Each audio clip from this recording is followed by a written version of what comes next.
Our story begins with some warriors facing a hill. On the other side, a heavily armed army awaits. Among them, one stands out, a gentleman in shining armor, and with a menacing aspect. He stands by a crucified man and sarcastically says he must be having a good view from up there. Then, he tells the man that he will witness, with his own eyes, all his soldiers dying on the battlefield. And with his ears, he hears their screams as they are wounded and killed. He also tells the man to feel, with his own body, the great achievement of him who became a legend. Next, the gentleman orders his red army to advance, and to knock down anyone standing in their way. In addition, he orders his men to make it clear who the superior species is. The red army easily slaughters its enemies, leaving none of them alive. After some time, only their bodies remain on the ground, and they are already attracting the attention of vultures. Next to the crucified man, the Red Knight says that, on second thought, he hasn't laughed much these last few days. Mainly because all the strong people are dead, and this fight is not as fun as it used to be, and it's not very exciting either.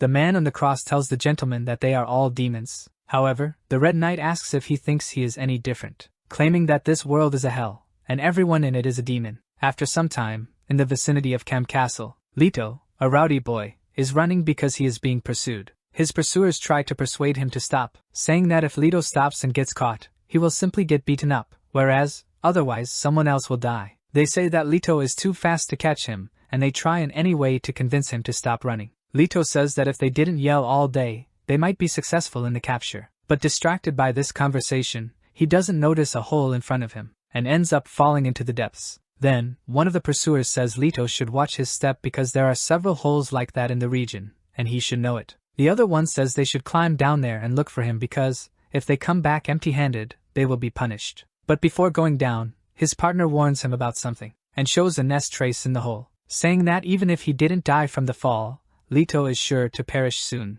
Back to the boy, he gets up after falling. When he encounters a cave, he thinks he needs to find an exit quickly, but as he walks through the dark place, he encounters spider webs that stick to his face, and he doesn't even notice the greater danger ahead. Outside the cave, snow is falling from the sky and covering the ground. As they return, those who pursued Leto wonder what they should do, because the last time something like this happened, a body was required as proof. But they don't want to go down there for anything. But as they walk, they notice a presence following them. When they tried to check what it is, one of them dies instantly, and the other one is extremely shocked by it. The Red Knight says one mouth is enough to answer his questions. Next, he asks why the castle's servants are there. The servant answers that one of the slaves escaped from the castle and they chased him there, but he ended up falling in the spider's territory. Hearing this, the knight says the slave must already be dead, and they just need to put another slave to do his duties. But the servant says it's not just that, because the slave escaped after stabbing Prince Romer in the eye with a fork, and the prince ordered them to capture him alive. But then, the red-armored gentleman starts laughing.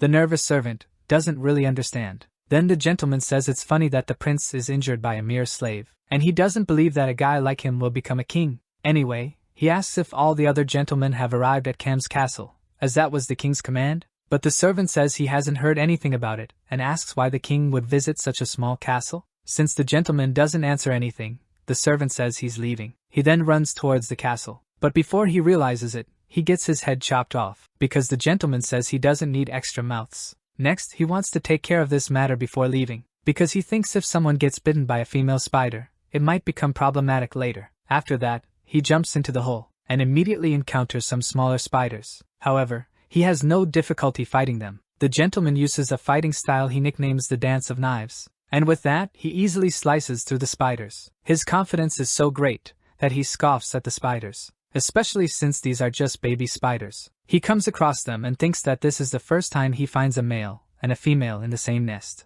But since the female hasn't shown up yet, he hopes to encounter her soon. After defeating a few spiders, his armor calls him master and asks if it can devour them. The gentleman knows that these spiders are his armor's favorite, and says he'll wait for it to finish. Next, the evil spirit that inhabits the armor gives thanks, and advances on the arachnid corpses, devouring them completely, leaving nothing behind. Looking at an edge, the gentleman deduces that he should go through there. Crossing through the passage, he comes across webs and skeletons, but soon he paves the way by cutting through everything that stands in his way. He even knocks down some bodies that were encased. When he cuts the web of one of them, he realizes that the body inside no longer lives. However, the faces of the corpses show a strange smile. Upon seeing this, the gentleman concludes that they must have been poisoned by the spider, as well as having all the blood drained from their bodies. But that is not the real problem, because one of the cocoons is empty and has been torn from the inside. The fact that he could live without having his blood sucked means he was bitten by a female spider, so the gentleman closes his eyes and focuses,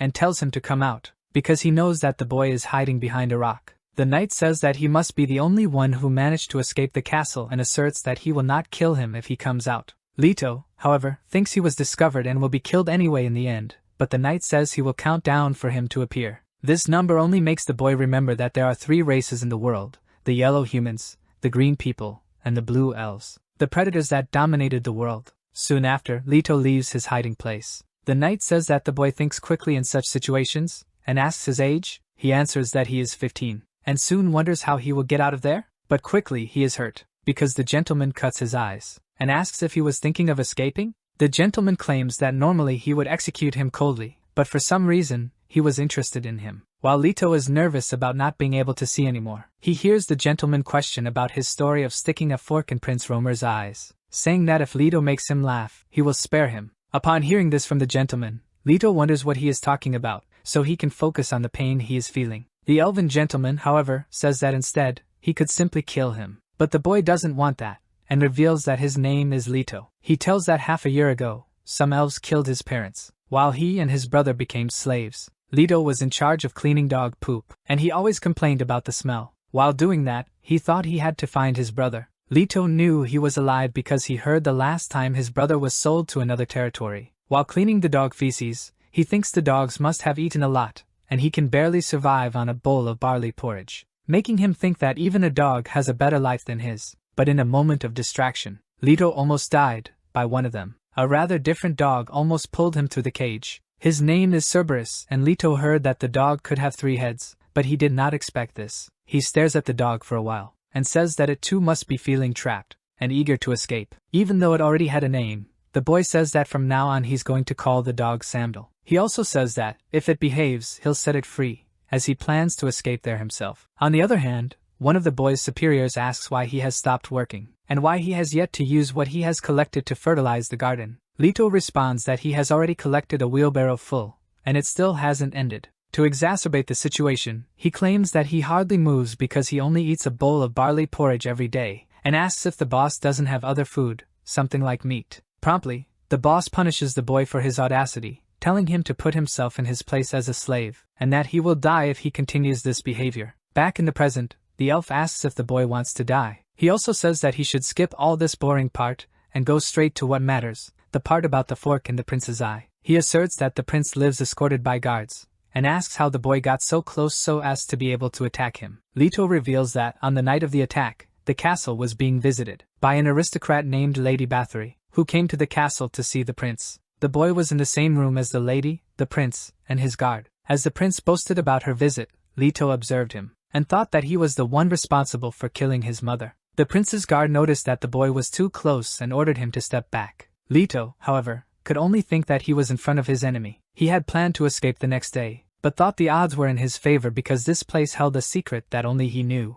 Inside the dog's cage lock, he planted 3 seeds 6 months ago, so that, as they grew, they degraded it. Soon, the lock would weaken, allowing it to be opened easily. With that in mind, Leto took one of the meats used for the dog's food, and caught its attention, saying it was time to eat. So, he threw the meat far away, which ended up hitting the guard's head. Upon seeing this, the dog was riled up inside the cage, and unwittingly the guard was attacked by it, being bitten right in the head. At this moment, the prince was unprotected, and it was the moment the boy took to attack. The prince in no way expected this, but was stabbed with a fork, just like puncturing a piece of fruit. The Red Knight interrupts the story, asking how a slave got hold of a fork, and tells the boy that there's no use lying. Leto responds that he found the fork mixed with one of the dog's excrements. This information sounded quite funny to the elf, since now he knows that Prince Romer was hit by a fork found in the midst of shit. Leto continues, saying that, seizing the opportunity when Cerberus went into a fury, he ran directly under the dog's cage.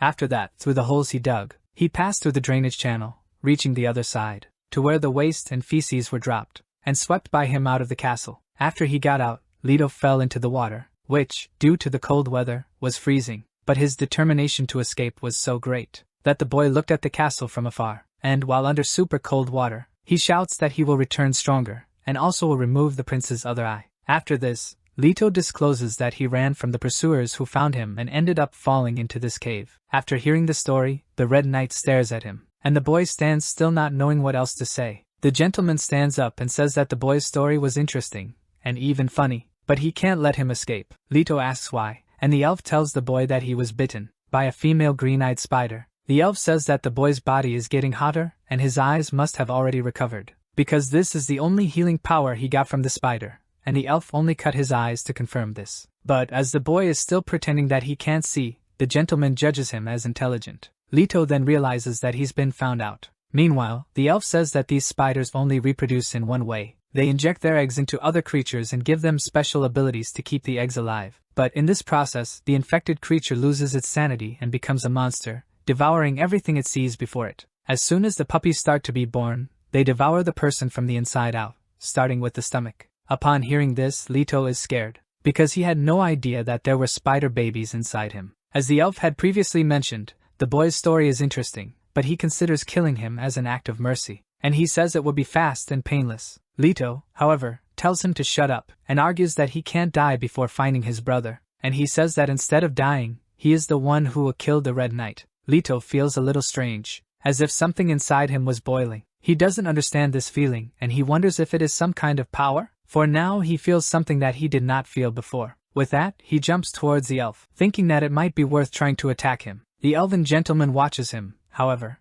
and he notices that the boy is trying to use the same fork that hurt the prince. Soon he manages to dodge and counterattack Leto, but what he definitely did not expect is that the boy could dodge as well. This left him quite impressed. But before Leto could do anything, the gentleman hits him with a kick, which throws him far away. Seeing the boy's current behavior, the elf wonders if the mutation is already happening. From a distance, he sees the child getting up. Through some smoke, his silhouette emerges. But something different is happening. Different enough to surprise the elf, because not only did Leto mutate, but he also had the fork merged into his body, something he himself did not understand. In a way, the elf finds it quite funny. Leto, however, does not see the humor. On the contrary, he is scared because his arm has turned into a fork. But for a brief moment, he thinks that now is not the time to worry about this, concluding that he needs to resolve this impasse first. The Red Knight seems to have liked his determination. Unexpectedly to Leto, the elf moves quickly and whispers in his ear that he found him to be a lovely boy. Then he strikes an attack, which leaves Leto badly wounded.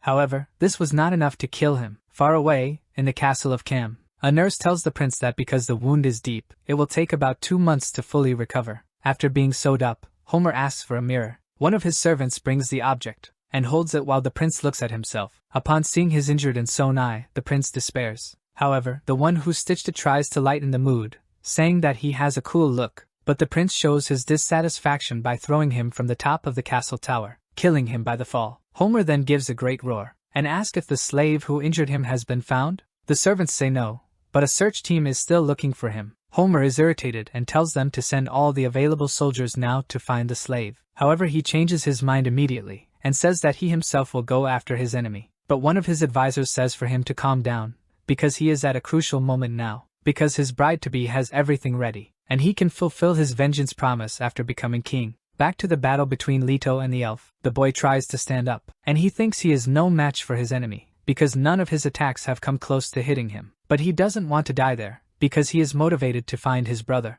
Looking at the boy, the gentleman just laughs, and asks if the boy wants to have a new chance, and he offers him again the opportunity to fight for him. Leto didn't expect this, but the elf says that there are many warriors fighting for him because he personally created a special form with powerful warriors handpicked, and he hopes the boy becomes one of these warriors, stating that he can even remove the spider eggs that are in his body. Leto says that until now, the gentleman was trying to kill him, and wonders if this is some kind of trick. The elf reveals that it occasionally happens that some that have been stung by the spider keep their sanity intact, stating that this kind of guy is useful. And most important than that, is the fact that the elf says that he likes the boy. He also says that the job he offers is simple. Leto just needs to obey his commands and be in charge of killing humans. But when he hears this, Leto is shocked, because he didn't expect that to be his function. Even showing a face of dissatisfaction, he agrees to be subordinate to the Red Knight, because he thinks that anyway, he wouldn't have many options, and for now, just wants to stay alive, and eventually have a chance to escape. The elf is happy to hear the boy's words, and says that he made an excellent choice. But then, he launches an attack.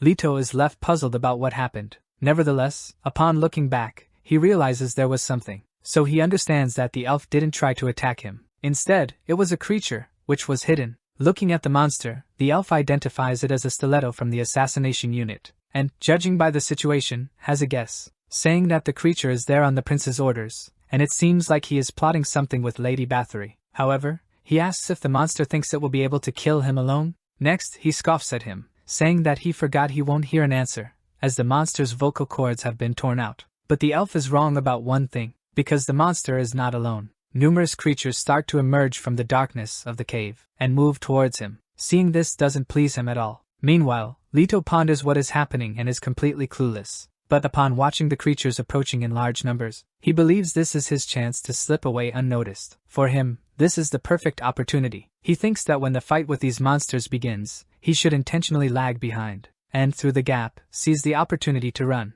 After that, one of the monsters charges, and tries to attack the elf directly, but he quickly has his head ripped off by him. Leto realizes that the elf is the only one being targeted. Since he is not being attacked, he attempts to seize the gap to run. The monster who coordinates the smaller creatures sees Leto escaping, and thinks that he shouldn't worry about him, as the spider should handle it soon, because his main target is Cain Ballstein. He believes hiding in the dark and catching him off guard is his best option, so he orders his ghouls to keep on harassing him. However, Cain isn't an easy opponent to defeat. In a way, he easily defeats the ghouls, tearing off their heads with just one swing. Cain Ballstein even scoffs at his opponents, because he slices through them with such ease. But seeing him attacking, the monster assassin thinks he just needs a bit more pressure. Cain continues attacking the ghouls. He dodges their strikes, slicing them up right after. However, from the shadows, the assassin emerges, thinking that his target will never notice him due to his secret technique, because he doesn't have eyes in the back of his head. At least, that's what the monster thought,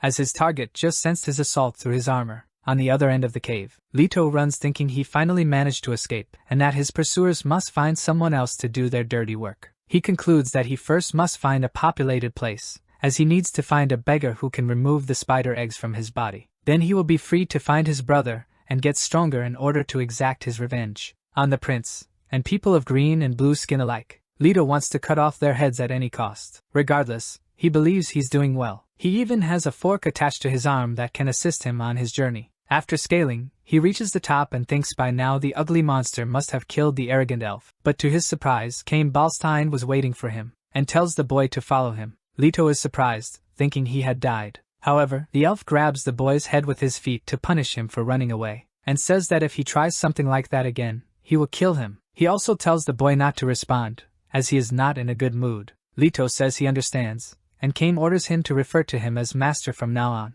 The elf also says they need to leave there promptly, as more assassins would likely arrive soon. Even angry, Leto obeys, calling him master. Known as the Knife Knight, a nickname gained by slicing humans like butter, Cain led the Red Army in an undefeated march against countless humans, becoming a hero admired among the elves and feared by humans. Out of the 13 remaining knights, Cain is known as the strongest. Lady Bathory says it's heartbreaking to have to kill someone like that, but at least she wants to preserve his body to find peace. Romer says that to become a true king, he must inevitably kill him. If he can't kill him this time, without a doubt, he will bring his Red Army for revenge. The prince knows he has his father's army at his disposal, but many of the men are loyal to Cain. But Lady Bathory tells him not to worry, for Stiletto's killer has gone after him, and even being Cain, he cannot escape death. Even the king would not escape. Romer says it's his fault for trying to deliver the kingdom that he should inherit by right to Cain, so he wishes his father would die beside him too. Then, he asks one of his guards to prepare a troop. Lady Bathory asks if he intends to go after Cain on his own,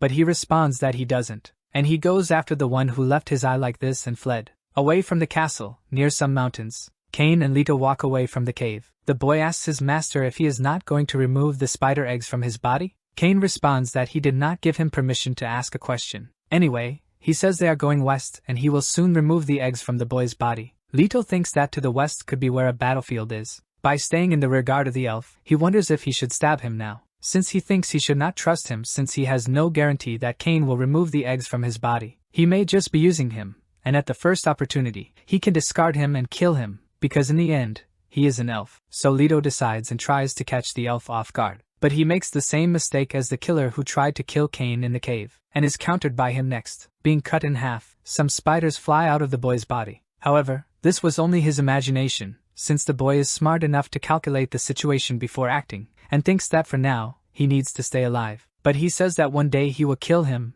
The elf asks what the boy says, and he changes the subject, simply saying that it's cold there. Meanwhile, he realizes that his hearing is very good. After a while, Leto runs through the forest. Because he's following the elf, he yells to his master, even though he doesn't like calling him that, apologizing for intervening but asks if there isn't another way because he would like to walk slower, because he feels he will die if he continues running. However, Kane says an army of killers must be looking now, and this is the way he and his new servant have to survive. Leto asks him if he's not tired. The elf starts laughing after hearing this. Seeing him this way, the boy doesn't understand what's so funny, especially because Kane said they should move without making big noises, so he doesn't understand why he's laughing so loudly. Soon after this, the Red Knight changes his approach, and abruptly stops laughing. He stares at something in front of him, telling the boy to take a break. A flashback shows us what happened in the cave. After the killer tried to catch the elf off guard, the eye of his armor warned him of the attack, and upon seeing the enemy approaching, Kane swiftly lands a blow on him,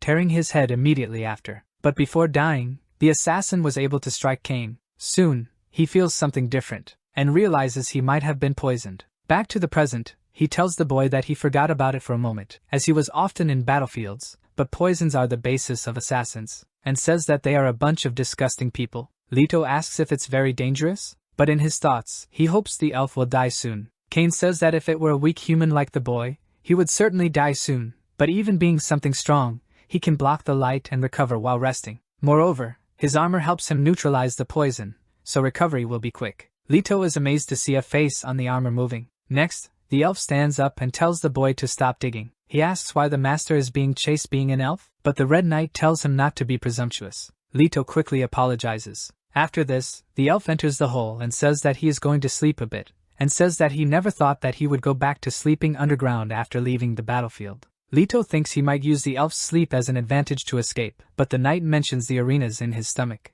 and says that he's sure there aren't many humans who have the skill to save him, as everyone who tried died, but he knows of someone who can do this. So, if the boy runs, he will die. Leto's chances of escaping have gone down the drain now. He then sees the elf burrow entirely into the earth, and stays outside keeping watch. Leto tries to call for the master, but gets no response, left staring into the hole. However, he realizes the elf will only emerge when he feels comfortable, and so, he waits for his return under the moonlight. He knows this would be his big chance to escape, but running away wouldn't solve his problems. Even if he manages to escape the castle, he doesn't know this place very well. Everything will be over once the other elves catch him. And for some reason, the other elves are also after that man he's supposed to call master, and he says there's a way to remove the spider eggs from him. As expected, the best thing to do for now is to stick with the red gentleman, and from now on, Leto will follow that man and remove the eggs. When this is over, he'll wait for a chance to run, boost his strength and search for his brother, become stronger and avenge his parents. That is his future plan. Before he escaped the castle, he heard that the place where his brother was sold is called Siren. But soon Leto realizes something, that having a fork for an arm makes him look like a monster, and that he can't just walk around like this without attracting attention. He thinks that, if he's lucky, once the eggs are removed from his body, his arm may return to normal. But, as he is distracted, something is thrown in his direction. Leto isn't hit, but falls from the shock. Soon he realizes it was an arrow, and he is scared since he knows that someone dangerous is nearby. So, he decides to hide. From afar, he hears a conversation about some hunters looking for humans. One of the green figures mentions he heard rumors about a slave who dug out Prince Romer's eyes with a fork and ran. His companion says that, if it's true, it's 50 free silvers, worth a month's earnings. He's incredibly unlucky to have found us so soon after escaping. So the hunt begins now. Hearing this makes Leto desperate. So, he decides to run, and soon the hunters realize he is a human fugitive. As his companion closes in, the green girl uses a bow and arrow, shooting at Leto, who tries to escape, but he deflects the arrow with his fork arm. Seeing the boy's arm, the hunter deduces he might have been infected by the spider, so he says that they will never catch him alive, so they should kill him before the transformation is complete.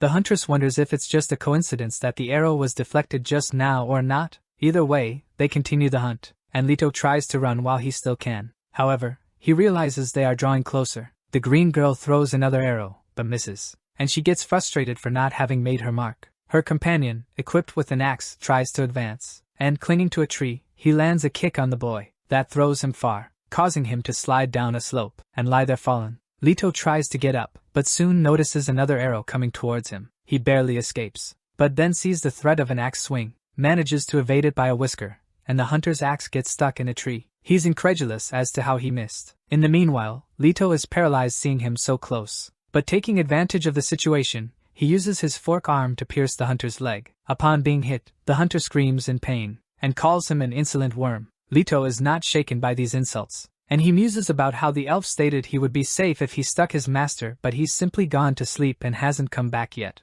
The boy now realizes he's on his own, but when he lets his guard down, he gets hit by an arrow. Then he falls unconscious soon after, collapsing in front of the huntress. However, driving his fork arm into the ground, he says he's not dead yet, because he still needs to stay alive, to find his lost brother. His eyes begin to change color, and his body starts to transform into something bizarre, with Leto yelling that he can't die. This leaves the hunters quite scared. The boy removed the arrow from his neck, but is soon hit again. Due to blood loss, he falls, leaving him at the mercy of the hunters. The green girl asks if he's dead, but her companion says that the boy is a blinker. One of the arrows barely managed to pierce their skin. Then he says he's going to finish him off with his axe, and tells the boy it's the fault of his fate to be born a human. However, before striking him, he hears something coming from the forest, and realizes it sounds like a female voice. From the shadows someone emerges, frightening them, saying that this situation is perfect. The green girl asks who is there, and demands they introduce themselves. The mysterious voice simply says that this is beautiful. Once again the huntress demands that the voice reveal itself, otherwise she threatens to shoot an arrow, but her companion tells her to wait, it could be a noble. However, the girl asks what would an elf do in a place like this, especially known as a forest for hunting and hunters. Then she fires an arrow towards the enemy, but upon staring at the shadow, she sees nothing. She wonders whether she hit it or not. However, when she looks at her companion, she doesn't see him, and realizes that only his axe remained in place. The girl calls for him, but doesn't notice that danger is lurking. When she realized that she was the prey, it was too late. The scene cuts to a wounded man. He and other humans had been brutally killed, while the children had been surrounded by enemies. Among them were Leto and his younger brother, who witnessed many humans being killed in front of him. Their mother even managed to scratch an attacker, and takes the chance to run. However, the boys witnessed the worst happening to her. In a cold and cruel way, she was murdered, specifically by a young elf, who judging by his appearance was of royalty. After this, Leto, the protagonist, wakes up calling for his mother, and realizes that this was just a nightmare of his past. But upon waking, he realizes he's near a ferocious dog. However, it wasn't just any dog, but Sandal, the dog he had freed to be able to run away. Leto never imagined that the dog had managed to escape too. In any case, the dog seems grateful that he had helped it, but the protagonist remembers that he was being hunted before. But when he encounters the hunters, he realizes that both of them have died, and they have claw-like wounds. So he asks if Sandal did this? Sandal is not a normal dog, so the faces trapped in him repeat what Leto said the last time they met. Leto heard his own voice being repeated by the dog's faces, and this makes him think it's cool and scary at the same time. Then, he feels something on the arrow wound on his neck, and realizes that it's healing. Then he realizes that the spider's power is really efficient. The dog, however, keeps repeating phrases that it hears Leto say. So the boy asks if the dog wants to accompany him, and says if he has nowhere to go, he can follow him. But there's one more person who will accompany them. Leto says he's crazy, but doesn't need to worry about that, because it's temporary. But right next to him, Leto hears a voice, saying that a Cerberus accompanying a human is something peculiar. From the shadows, the Red Knight emerges.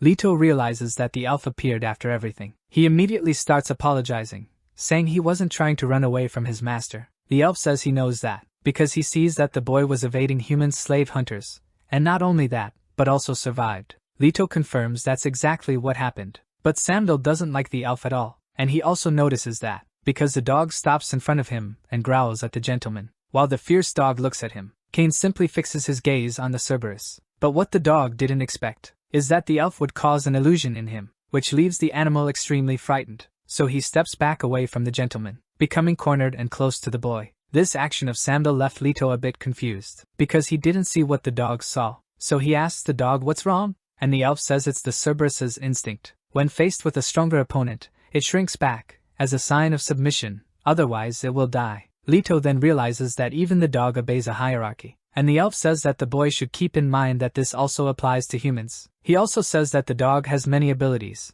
and tells Leto to keep it close. Then, they keep walking, and the sun begins to rise. Looking at it, Leto comments that it's very bright. He thinks that to escape from the elf, first he needs to gather as much information about him as possible, in order to come up with a plan. Then he asks the master if he hates sunlight, The elf asks him why he thinks that. The boy says that nobles usually start their activities after the sun has set, and he knows that it is also at night when they attack other villages. It is also said that he had heard that elves would die when exposed to sunlight, but realized this was a lie. Cain asserts that this is a human urban legend, for, although most elves hate sunlight, he actually prefers it when the sun is shining, claiming that total darkness does not fit this world, asserting that in hell there should always be red flames of sulfur burning. Leto doesn't like this elf's comparison at all, but then, the elf's hand covers the boy, and Cain tells him to duck down. Although Leto doesn't understand why, he does it anyway, hidden behind a rock. The elf can perceive that, further ahead, there was a guard post. He tells the boy that if they want to take a shortcut,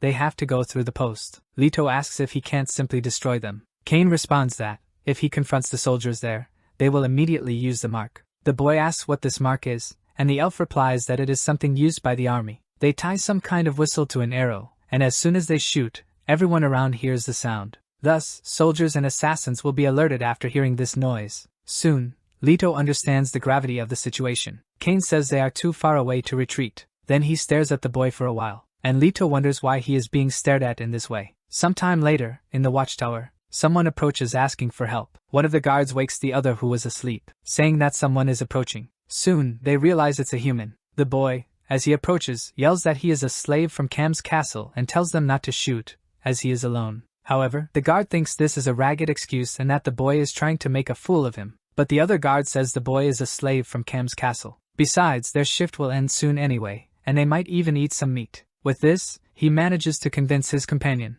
and he opens the door for the boy to enter. The boy thanks him and says it worked. A flashback shows Cain's plan. He tells the protagonist that, if he says he is a slave from Cam's castle, they won't kill him. Soon, he will be able to approach and talk to the guards. Cain states he doesn't care how the boy will resolve the situation, he just needs to make sure they don't shoot the arrow. Leto, however, says it will be hard to hide his fork arm. The elf tells him to transform his arm back to normal. The boy asks how. Cain says he should know, as all the transformed ones he saw knew how to do it. However, this is not the case with Leto, for he tries his hardest, but he can't. After that, the elf strikes him, and the dog protects Leto from getting hurt. Soon, the elf stares at the dog, but even scared, Cerberus protects the boy. However, the elf says he wasn't trying to hurt him, and says that, actually, he wanted to cut the boy's hair, because he believes that's how he will return to normal. After this explanation, he goes back to cutting the hair, and with many cuts he trims it. Leto feels uncomfortable with this situation, unlike the elf, who seems to be having fun. Even though he doesn't like this situation at all, Leto realizes that his arm is transforming. After some time cutting hair, the elf finally says he finished, and now he will cut the arm. However, Leto tells him not to do that, because his arm already returned to normal. The elf says he had heard that, whether they are humans or elves, they tend to modify themselves in extreme situations. That's why the arm returned to normal. Leto only offends him in his thoughts, because he didn't like being in this situation at all. Back to the present, Leto is already in the watchtower, and one of the guards asks how he managed to escape from the castle. The protagonist responds that, while working on the reconstruction of the castle wall, he fell into a nearby river and got lost. Hearing this, the guard gets suspicious and asks if the boy is telling the truth. Leto says yes, but thinks the guard might have heard about him and knows he is lying. However, that's not the case, as the guard says the boy was lucky and tells him to sit down and wait, because, as soon as their shift ends, they will take him back to the castle. While the boy distracts the guards, Cain watches them at a distance, and thinks that taking that arrow without killing the sentinels would be impossible. Only those who can ruthlessly eliminate other lives can survive in this cruel world. Now he wants the boy to show he has what it takes to survive in this hell. He wonders if he has the qualifications to become a demon. Back at the watchtower, Leto sees the arrow with the whistle, and thinks about how he is going to grab it. But before that, he knows there's no way to hold on without a fight starting. The only choice is to kill them, but he has never killed anyone before. If he runs carelessly, he will be the one who gets hurt, so the only option is to kill them instantly. Then he hears the guards' conversation, and one of them says he recently had a daughter, and she is now 2 months old. And when he saw the baby who had just come into this world, he thought it wouldn't be a waste, even if he gave up his life. Leto listens carefully to this dialogue. The guard continues, saying that it's one more mouth to feed, and if he knew this was going to happen, maybe it would be better to be called to the battlefield, because he could earn some money by killing humans. The boy quickly becomes enraged at such words, and is reminded of what happened to his parents. Exactly what the guard described happened to them. They were killed in battlefields. He then thinks that it doesn't matter if the enemies are blue or green,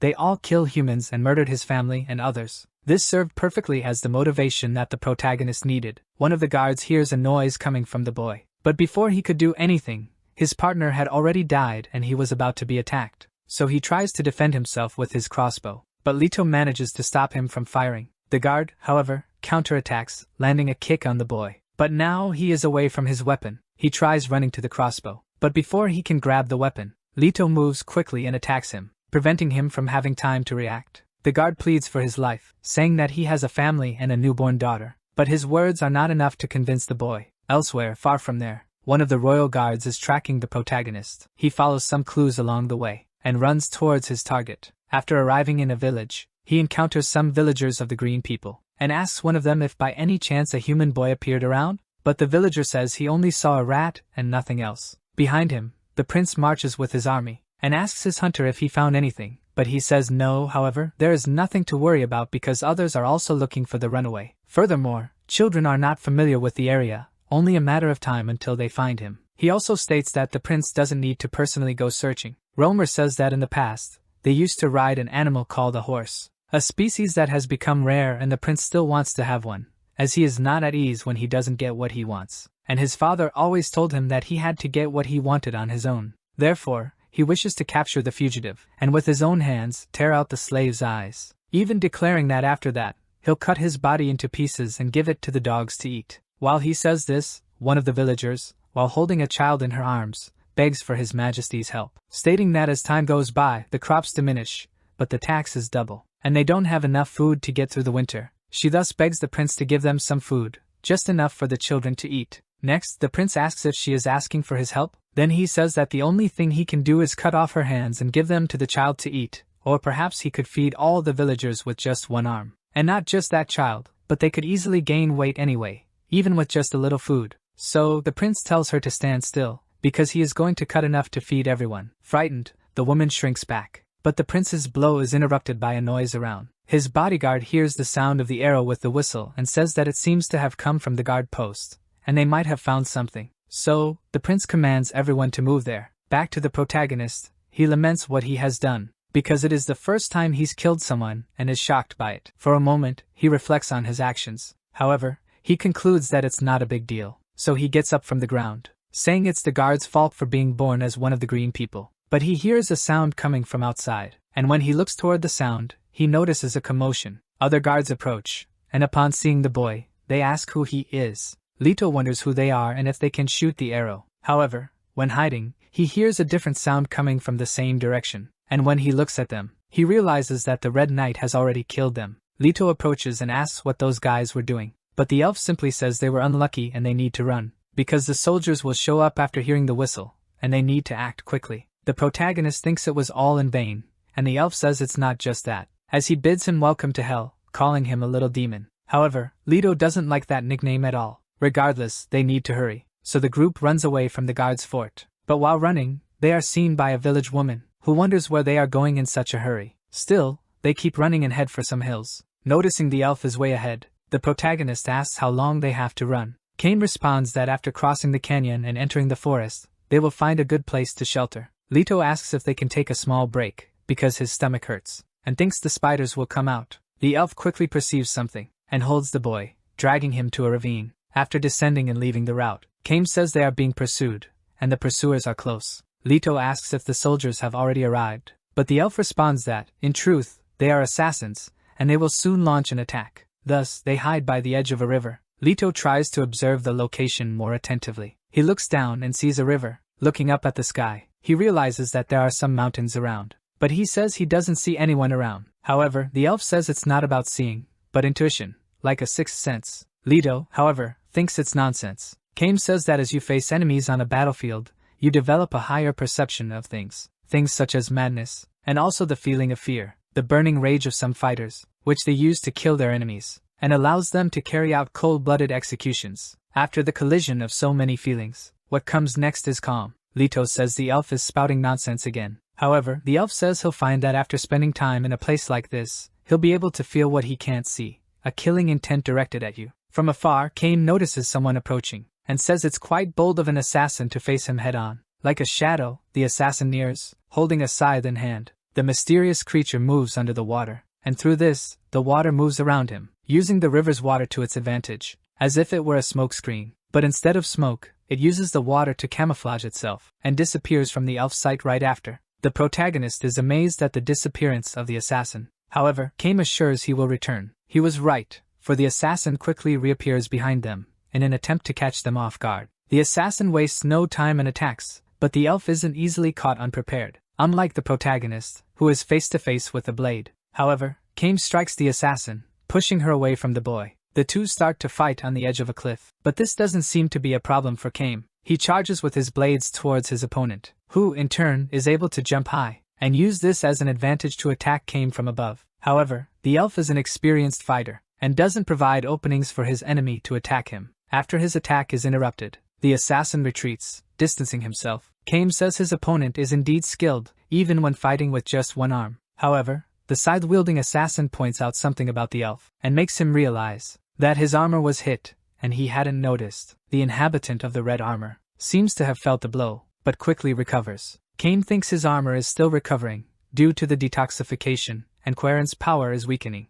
Anyway, it has been a while since he met a guy who emitted so much energy. On the other hand, the protagonist knows that the more he thinks about it, his best chance of survival is to stick by the elf. In this case, earning a few points by staying by his side wouldn't be wrong. Immediately, Leto thinks he wants to show off his skills and prove that he can easily defeat any enemy, just like he did with the green guards. Then he shouts to his master, saying that he will help him. But the elf tells the boy to be quiet, and he will kill him if he intervenes in his battle against the assassin. Then the protagonist remains quiet in his corner next to Sandal, obeying what his master commanded. Leto thinks that the elf will probably win, but still, if he could be hit a few times, it would be quite satisfactory, so he begins rooting against Kame. However, the red-armored knight does not give his opponent any rest. He fiercely attacks the masked man, who decided to use a different strategy, using the water to his advantage. He disappears into the current, and the elf loses sight of his enemy. But for a brief moment, he notices something approaching, and he nearly gets hit,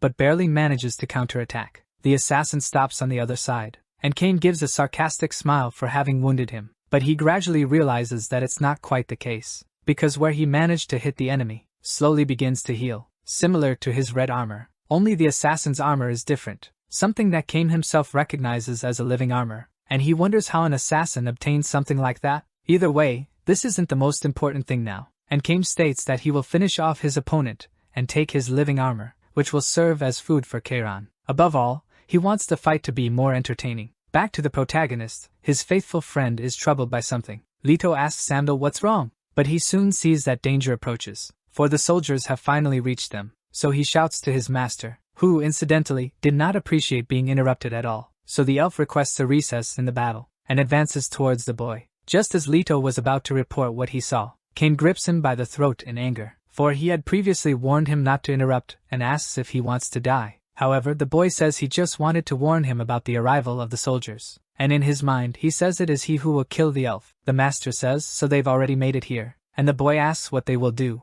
But before Kame can answer, the assassin calls him, saying they should delay their departure until later, claiming that it all loses its meaning if he can't kill Kame with his own strength. However, Kame says he talks too much, and moreover is an assassin with a gentleman's discourse. The assassin says that Kame committed the same sin as he, and the only way they can be forgiven by the almighty albino god is through death. Then, after that, he uses the water once more to camouflage himself, and before leaving, he tells Kame to stay alive, because he will return soon. Leto is left impressed at the assassin disappearing again, unlike the elf who feels frustrated. Not far from there, one of the prince's men says they found them, and the prince wants to take a look for himself, but he says he can't see anything. He hasn't realized that he's trying to see with his patched eye, and his soldier tries to warn him, but at the same time is startled by the prince's reaction. This time, using the other eye, he confirms that the boy is the slave who wounded his eye, and next to him, in red armor, is Kame. Romer didn't expect the knight to still be alive and wonders what the hell the assassins are doing and where they are,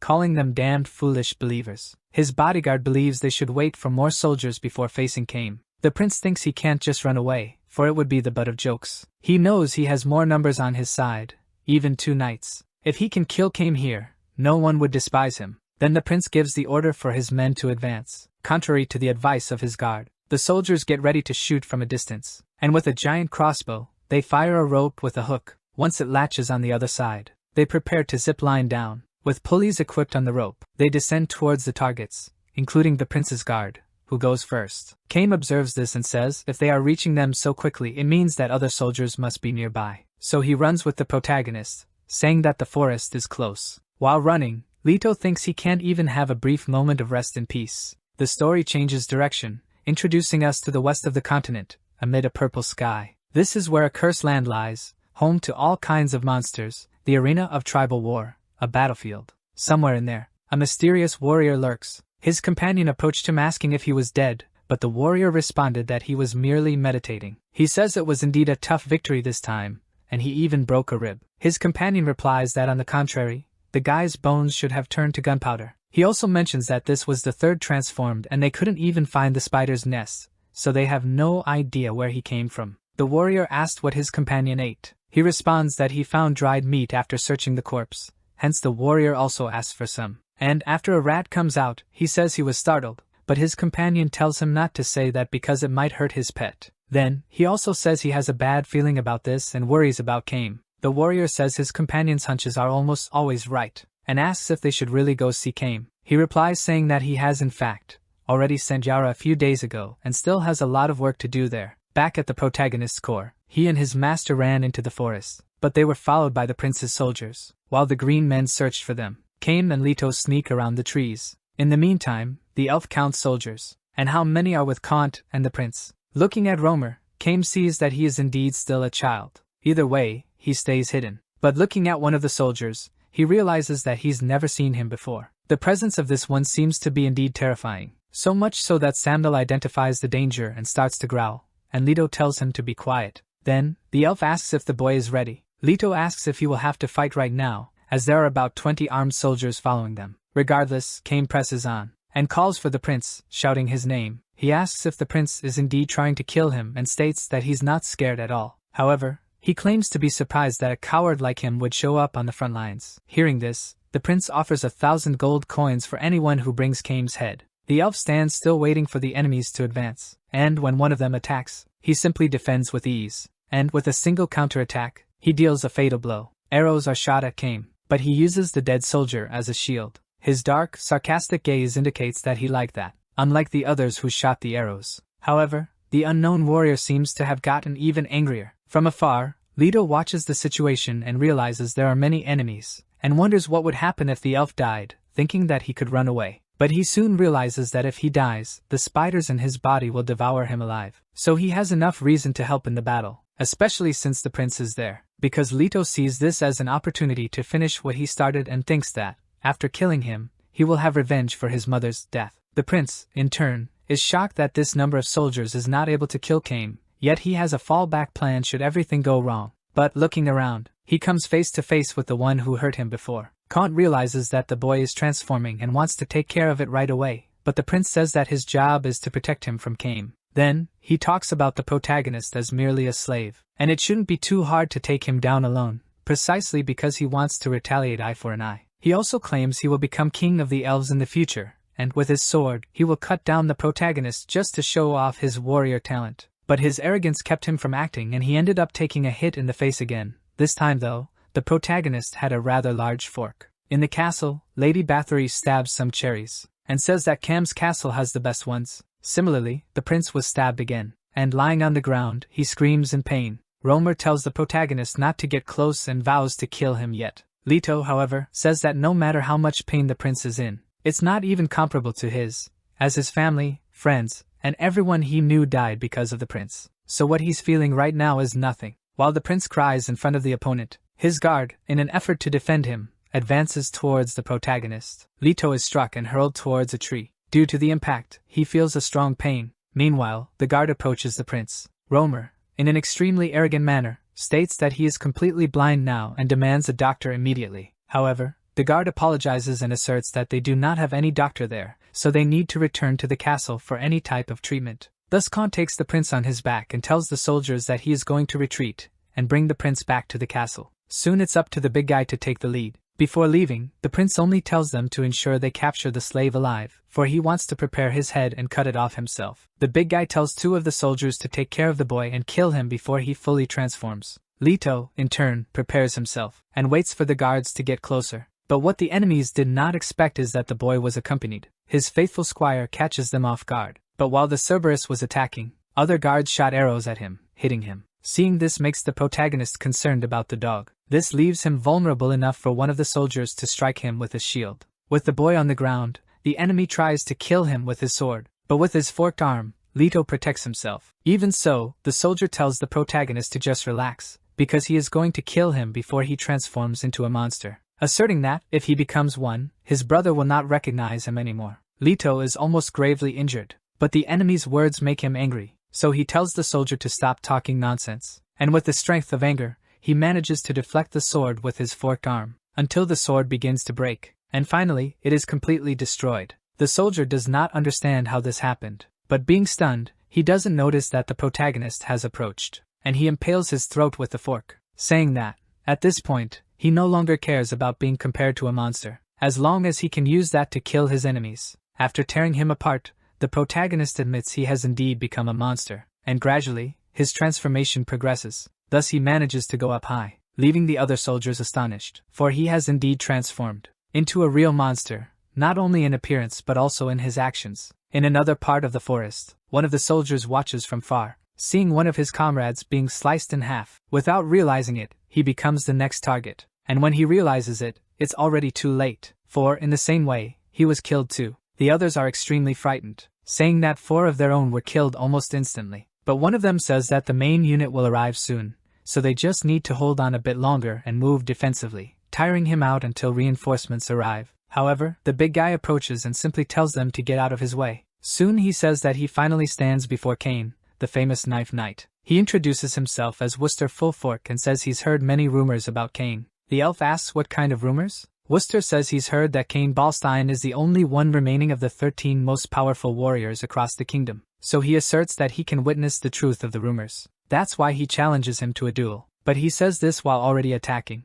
However, Cain easily dodges and prepares a counterattack. Yet, Worcester is faster than he imagined and hits him straight in the face. He then throws Cain far away, and prepares to attack him again. With his weapon, he hits Cain, impressing the other soldiers, who couldn't believe what they saw. Cain, lying far away on the ground, hears Worcester saying it's really a shame because if he had been born 10 years earlier and joined the war, without a doubt, he would have led the Red Army. His accomplishments, and even his seat as the strongest knight of the remaining would have been his. But now that the wars against the humans have ended, there's no place for grand conquests anymore. However, if he wins this duel, his reputation might increase. He claims that he'll become a young and handsome great warrior who single-handedly defeated the kingdom's traitor, and his name will forever be remembered. But his joy, for a brief moment, is cut short, because Cain gets up and starts to laugh. Worcester asks what is so funny. Cain spits something onto the ground, one of his teeth that fell out from the blow he received, and he says that Worcester has too ugly a face to become what he desires. He doesn't like hearing that at all, and he advances, saying he will kill Cain. But when trying to strike his opponent, he realizes that he has left his field of vision,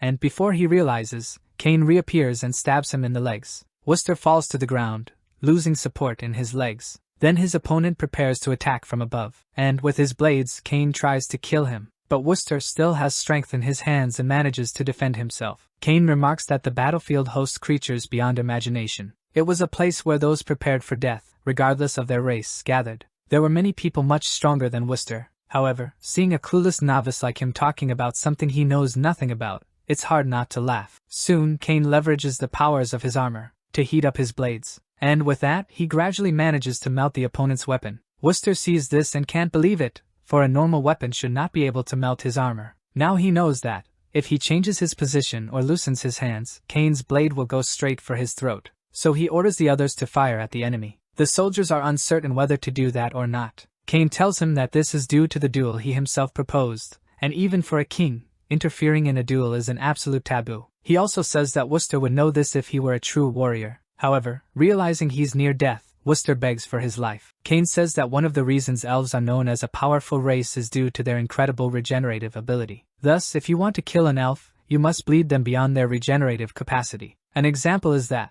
like now, you can cut off both arms. Worcester is desperate as he recognizes imminent death, but nothing stops him from losing his 2 arms. However, he still has not died, as Cain mentions that the most effective way against elves is to kill them by beheading. And so he does, finally killing his adversary. After Worcester's head detaches from his body, Kane addresses the other soldiers, saying there are no nobles watching them now. Soon, they should return to the castle if they hold their lives dear, for this is their last chance. The soldiers think it's better to flee and tell the prince that enemies managed to escape, precisely knowing that, if they decide to fight, they will die. So they decide to do so, and one of them even comments that the Knife Knight is, as the rumors say, a monster. Another insists they would die even if they all attack together, and he still gets chills down his spine realizing such monsters roam the western battlefield. Kane watches them retreat to the castle, saying that Kairon has also grown significantly weaker and needs to find something to feed on. Then he tells the boy that they're leaving, but when calling the hero, he gets no response. The elf looks around the forest,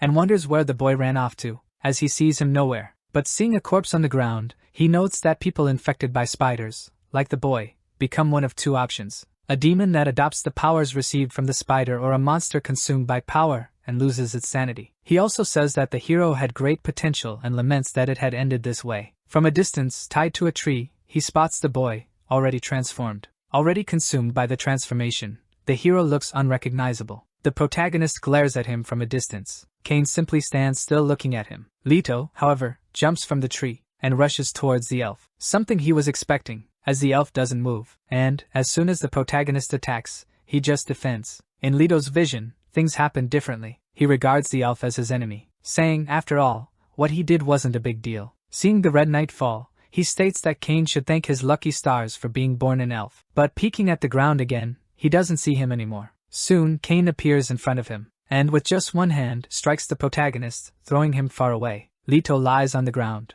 and when he tries to move, he can't. From the ground, he can only see the glowing eyes from the elf's armor, and gets angry about being unable to do anything. As he stares at the enemy, he sees something much scarier than what he really is, and remains paralyzed on the floor. Noticing the enemy's approach, he screams, calling him a monster, but the elf tries to rip off his arm. Suddenly, Leto panics about it, and screams desperately in pain, because cruelly and coldly, his arm was torn off. He sees himself as if he were on a tray, and the giant elf simply pointing a hand in his direction. The gigantic red hand grabs your arm, and takes it towards its mouth, devouring the boy's arm. Leto can't believe what he sees, yet the monstrous creature says it enjoys the taste, and savors what it just ate. Back in the forest, snow falls from the sky, covering the whole area. Kane walks alongside Cerberus. Leto, in turn, is being carried by his dependable companion. He begins to wake from his strange dream, but when he opens his eyes, he realizes his arm was actually ripped off. Then he tries to look ahead, and realizes Kane is leading the dog.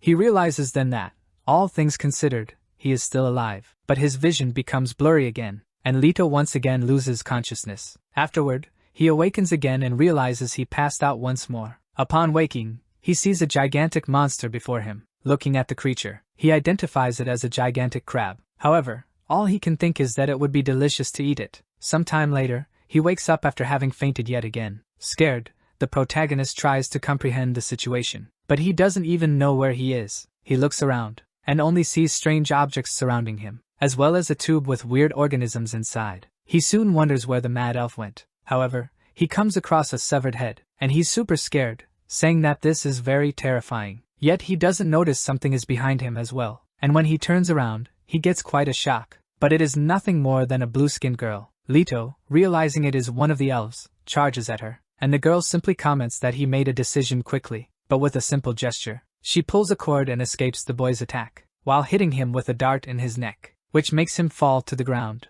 Leto doesn't pass out but is paralyzed, and wonders what's happening. She tells the protagonist that he should make sure to evaluate the situation carefully before attacking his opponent next time, and check for hostility if there. If there, then how much is the gap? Simply put, gain insights on the other side. This is the use of the sixth sense. She also says that Leto is a complete rookie and knows nothing, soon asks what Kane wants with a human like him. That's when the protagonist realizes she knows the elf. Then, she says she's going to remove the paralyzing needle and he should behave, so she can remove his spiders. Leto is doubtful about how she's going to do it, but she just says that means she is his lifesaver. After performing the procedure on the protagonist, the elf girl leaves the den. Once outside, Leto realizes he has been inside a giant crab all this time. He wonders if this is a dream. Suddenly, Sandal appears and greets his friend. The protagonist says the dog is quite resilient, and the girl says she has finished with his treatment. But Leto hears someone say he survived again, and it seems that Lady Luck is on his side. Then he realizes it's Kane, saying he fulfilled the agreement, removing the spiders from his body. From now on, the elf states, the boy will serve as his shield till death. Leto thanks him, but isn't sure if he'll be fine from now on. Either way, the girl calls him, and shows him one of the spiders that was inside an egg stored in his stomach, saying it was about to implode. The protagonist is shocked to see the spider and learn that it was in his body. She says this spider has 2 horns on its head, being different from a normal spider. Then she asks how the spider that attacked him looked like and how big it was. Leto can't answer properly, as it was dark in the cave. The only thing he can affirm is it was twice his size. The girl is surprised and says that this is a significant discovery. Soon she wants to find this spider. Leto says it must be near Kem Castle. However, Kame says going there is pointless, as the spider had disappeared when he arrived. Thus, the girl is frustrated. But there certainly were some male spiders with her, and it was not the typical. To a certain extent, the boy's right arm's extraordinary regenerative ability is understandable. Leto then looks at his arm and sees it back to normal. Now he finally realizes that what he thought was but a dream was indeed not, for his forked arm indeed was ripped off and served as sustenance for the armory of the elf. Kane says that it did not even take a whole day for a new arm to grow in its place. He claims it was the first time that Kairon had such a satisfying meal. Even now, he is still trying to recover his taste buds. Kane also tells Leto that from now on, his right arm will be Quaren's emergency food. The protagonist thinks this is dangerous, and is no longer sure he would stay alive by being near the mad elf. Then concludes he needs to make his escape as soon as possible. Leto thinks that right after the madman marked him as emergency food, he cut off 2 of his fingers and used them as food for his armor, with the excuse of putting his regenerative abilities to the test. Then the protagonist feels the urge to murder him in the most agonizing way possible as soon as he gets the chance. In less than an hour, his fingers were nearly restored, and after this, the crazy elf wanted to test the regenerative capacity of his left hand as well. Leto thinks that if it wasn't for the witch saying that only the right arm has quick regenerative power, then his left side would also have been cut off. The elf girl's name is Korn. She said she was a witch whom the protagonist only heard about through rumors.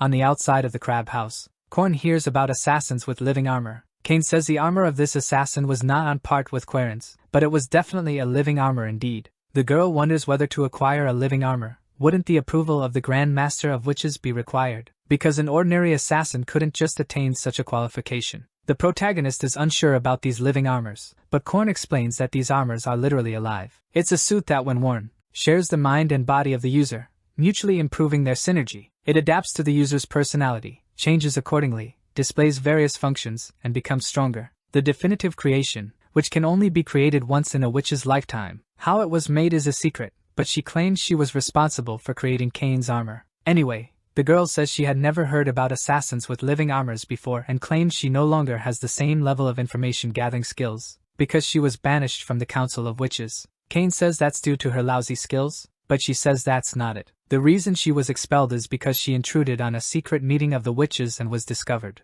She questions whether it's necessary to make such a big deal about it since she believes the pursuit of knowledge, the satisfaction of curiosity, is the essence of who she is, a witch. Moreover, she had been forbidden to have contact with any other witch for the next 5 years, which is a source of great regret. Kane, however, has his mind elsewhere. He can only think about the encounter he had with the assassin and the very last words the assassin said. He quickly concludes that perhaps it is because he has been on the battlefield for too long. However, something is happening beneath the surface of which he is not aware, but he claims he will uncover it eventually, then gets up and bids Korn goodbye. The girl says that if Kane is thinking about killing him, he must bear in mind that the prince will soon become king, and concludes that the king won't stand idly by. So she asks if Kane is planning to wage war against the king. He replies that as soon as he reunites with his army on the battlefield, he will get the prince's head, and anyone who stands in his way, including the king. Hearing this makes the girl think that it's typical of Kane to say something like that. Next, the elf calls for the protagonist. However, Leto says he can't leave now, because he must find his brother, who was captured and made a slave like him, but was eventually sold off. The protagonist says he heard he was sold to Siren Castle, so he pleads with his master to let him find his brother,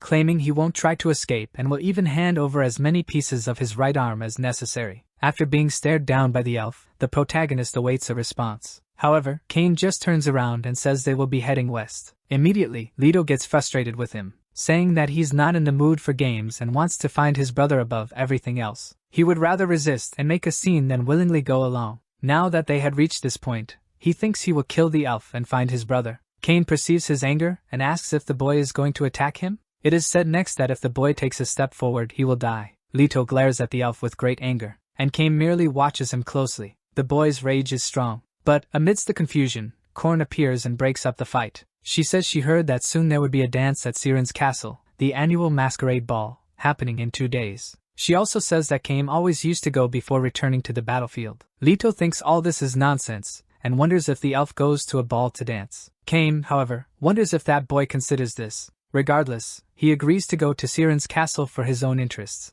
and while he's there, the boy can search for his brother. He then asks Korn to prepare some clothes for the protagonist as he cannot appear there in his current attire. She is excited about this and thinks she will prepare something quite cool. Upon seeing the protagonist's dog, she asks if he will also go, but Sambil doesn't seem to understand her. A few moments after this conversation, they leave the house, and the girl announces she's finished. Soon Leto is seen in an outfit resembling a uniform. Upon seeing him, Kame says he is minimally presentable, and asks if he's ready to go. The protagonist says yes, as he wants to save his brother more than ever. That evening, in Siren, northeast of Kem Castle, in the middle of a human city, also dominated by green people, some walk amidst the city's poverty, but the green people stand out among the humans, and sell the children as slaves. Soon, an appraiser takes a liking to a human child and buys him. But the seller is not happy with the payment, stating he needs to hunt them for his survival and therefore demands a higher payment for what he has brought, especially since there aren't many of them. The buyer states that it is not his problem. The aristocrat's wish is to prevent the pure blood of the elves from mixing with other races, or at least that's what they say. That's why they only approve children. Either way, we will always lend a hand to a youngster like this, so bring more. For in Siren's castle, only young slaves are accepted. The seller then says he should pay a higher price for more slaves, but the buyer says he will do that next time. They both are suspicious of this response, but still, they close the deal. Inside the castle, a noble elf savors a wine he likes quite a bit, and comments that the ball is near. Meanwhile, someone addresses him as Count Pillar, saying that his mask is ready, adjusted adequately based on his suggestions. Then, the Count asks him to bring it, and upon seeing the mask, rates it as excellent, stating that with it, he will shine like a star at the ball, unlike Kame. The day of the ball has arrived, and Count Pillar, the Northern Lord, is delighted. Looking to the side, he comes across his sister Tyrell. The Countess introduces herself, in her beautiful dress. She says this time, more aristocrats have come than before, and her brother says that is because of the extent of his influence over them.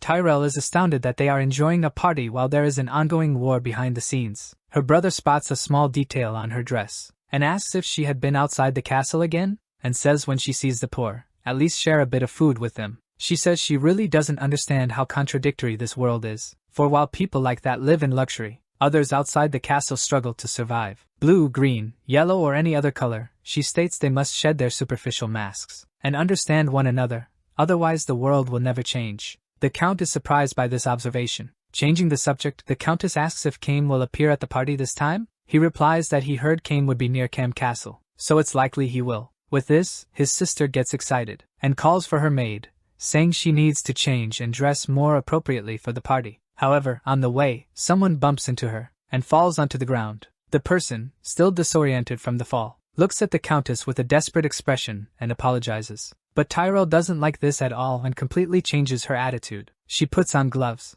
and asks people how she dares to touch her, saying she cannot forget ugly things like this. As punishment, the Countess violently assaults the person, and even though the victim begs for forgiveness, she does not stop. She tells the person to shut up, as just looking at his ugly face irritates her, asserting that she has ordered everyone to wear masks. After she finishes, she says that because of him, blood stained her dress. With the victim lying on the ground, Tyrell resumes her previous demeanor, saying that she needs to dress properly for her beloved. Meanwhile, the ball continues in the hall, with music playing as the nobles dance. All those in attendance are wearing masks, as it should be at a ball like this. One of the servants acting as a waiter complains about having to serve drinks all night, but another scolds him, saying he should speak more quietly. After this, the entire hall turns their gaze to a single person. He speaks to all present, with the most grandiose of all the children of the albino god, the pillars and founders of the great elf kingdom. Please make this night be remembered forever. On seeing the Count, everyone is surprised, as his mask and clothes are extremely fantastic.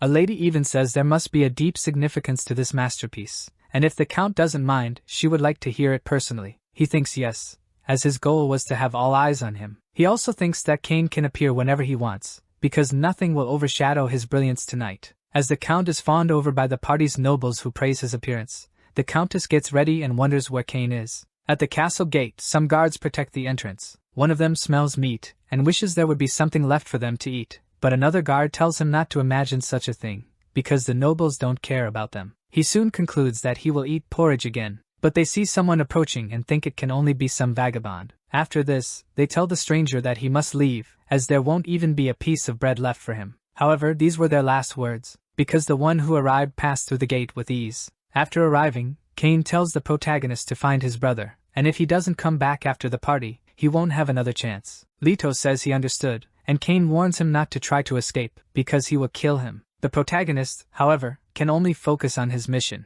putting the elf aside for now. He knows that the slaves live in the back of a castle, and that's where he needs to look. So he hopes that his brother Avon can hold on just a little longer, because he is coming to find him. Back at the party, Tyrell is still looking for Cain, but she doesn't see him anywhere, and despairs, thinking that he might not show up. But she has a great desire to at least dance with him, as she wants to feel the same sensation she had when she last saw him. The nobles begin to notice her despair, but are soon surprised by something. The count comes to talk to them, but is brushed aside, and wonders where everyone is going. However, he soon understands, upon seeing Cain in the middle of the hall. The elf seems to understand the situation well, and walks among the nobles of the party. Everyone recognizes him, and knows of his great deeds. He is the only one who is not properly dressed and does not wear a mask, but that doesn't stop everyone from seeing him in a good light. Except for Count Pillar, who becomes furious when he realizes this, saying that it's a castle not a battlefield, and no matter if he's a war hero or something like that,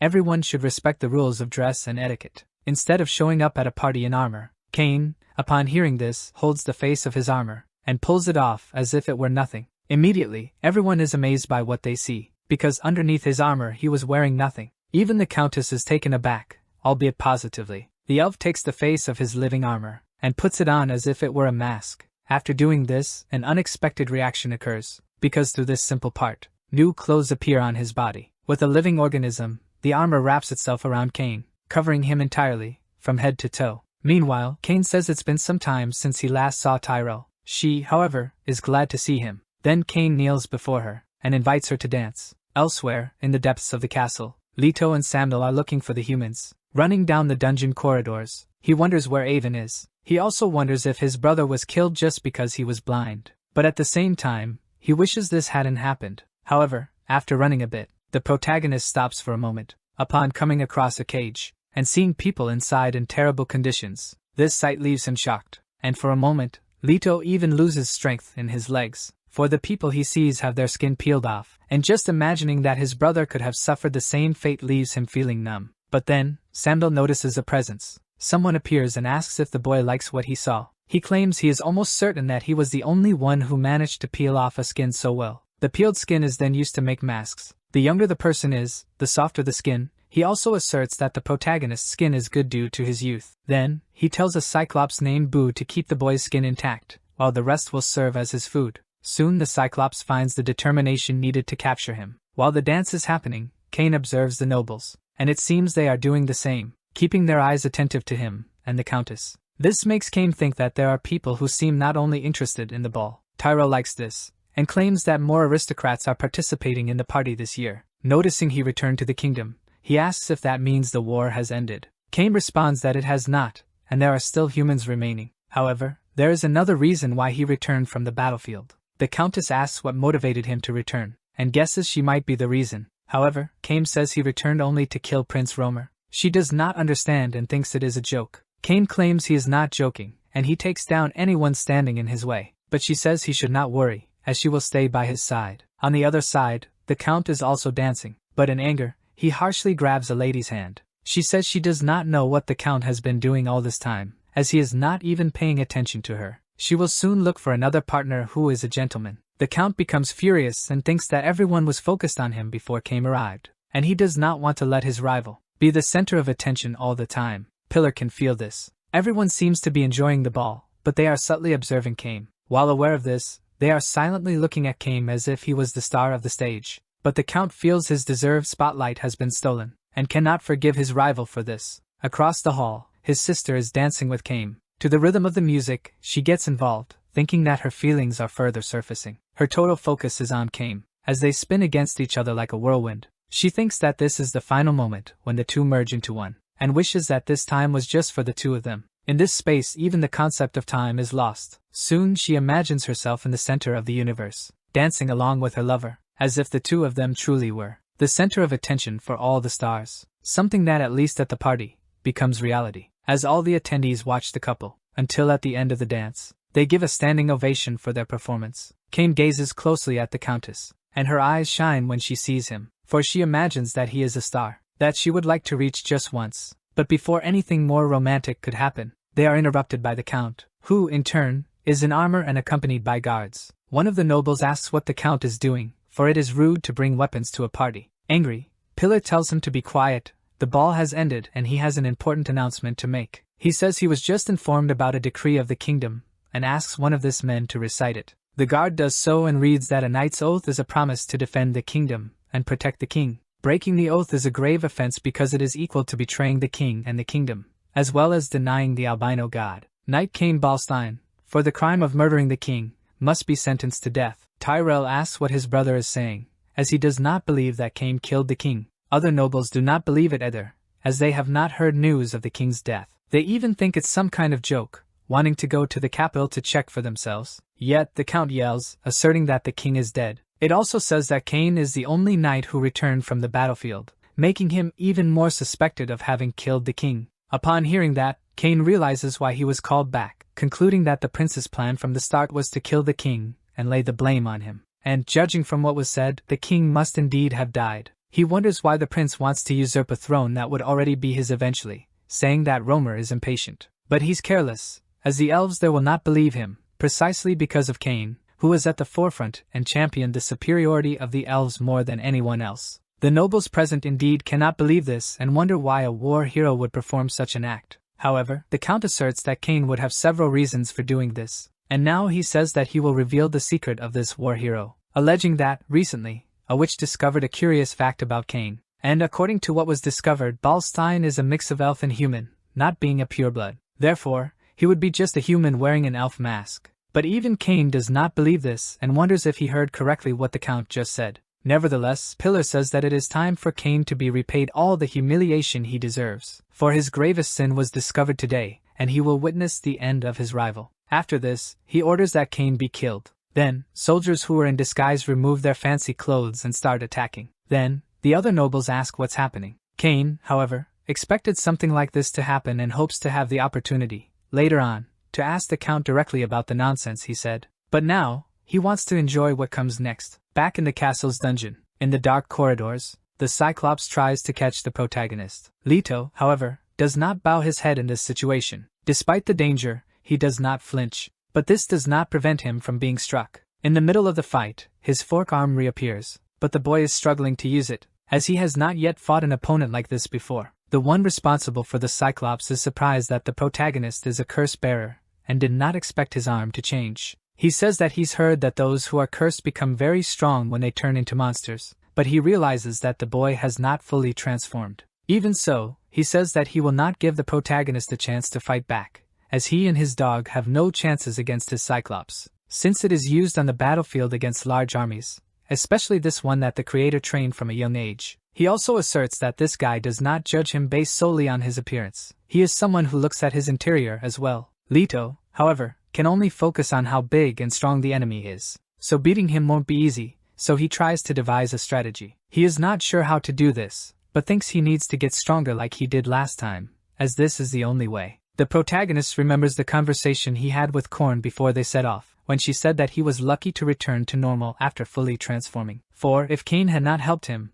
he could permanently lose his sanity, and never be able to return to what he was before. This leaves Leto puzzled, as he wishes to return to normal to find his brother. Then he thinks about using the surrounding scenery to his advantage, and considering the characteristics of the enemy, he imagines that fire might be useful. Considering an alternative, he sees that Samuel has assumed his most aggressive form, and he promptly remembers that Korn said that the Cerberus was very talented. Then the protagonist should train him. Leto and Samuel face the enemy. The protagonist knows that Cerberus have the ability to transform their bodies and make them larger. Because it cannot be changed at will, training is required. They can also mimic sounds that they hear directly. Not only that, but other incredible abilities too. Another thing they have is the ability to read the thoughts of people close to them, and mimic them with a sound. Leto even remembers the time when he thought something bad about his master, and the Cerberus repeated it out loud. The elf even gets a scare after hearing the rudeness. With this, Leto tried to disguise it the best way he could, and after that day Leto's wrist became his armor.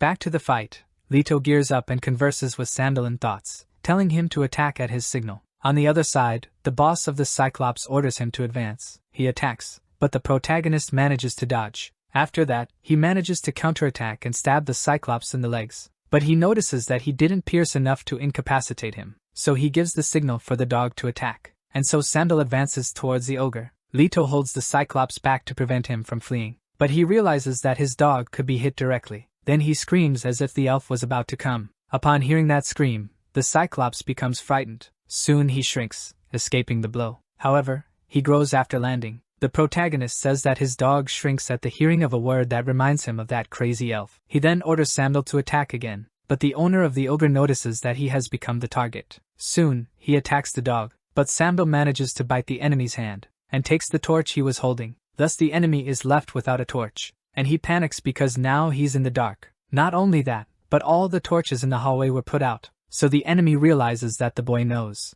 that Cyclops do not see well in the dark. He says that's right. As his brother is also blinded by illness, he can easily tell just by observing his behavior, the color and shape of the eyes. Leto knows that the Cyclops is not completely blind, but now, with the lights out, he won't see anything. Soon he will become more vulnerable to the attacks. The owner of the Cyclops orders him to attack, and even without seeing fully, he manages to hit the protagonist. Leto definitely feels the pain of the impact as he was pressed against the wall, and then he was thrown by the monster. The enemy says that although the Cyclops' eyes are not good in the dark, his work just fine, and with that, he can direct the attacks. Afterward, he tells the Cyclops to listen to his voice and attack where he commands. Leto is frustrated to have his attack interrupted and feels the pain of the blow he took, but now he's ready. His focus is to find the location of where his brother is, but to do that, he has to get past the enemy. So the owner of the Cyclops realizes that his rear is vulnerable, because he thinks that the protagonist will keep the Cyclops busy and will have the Cerberus attack him from behind.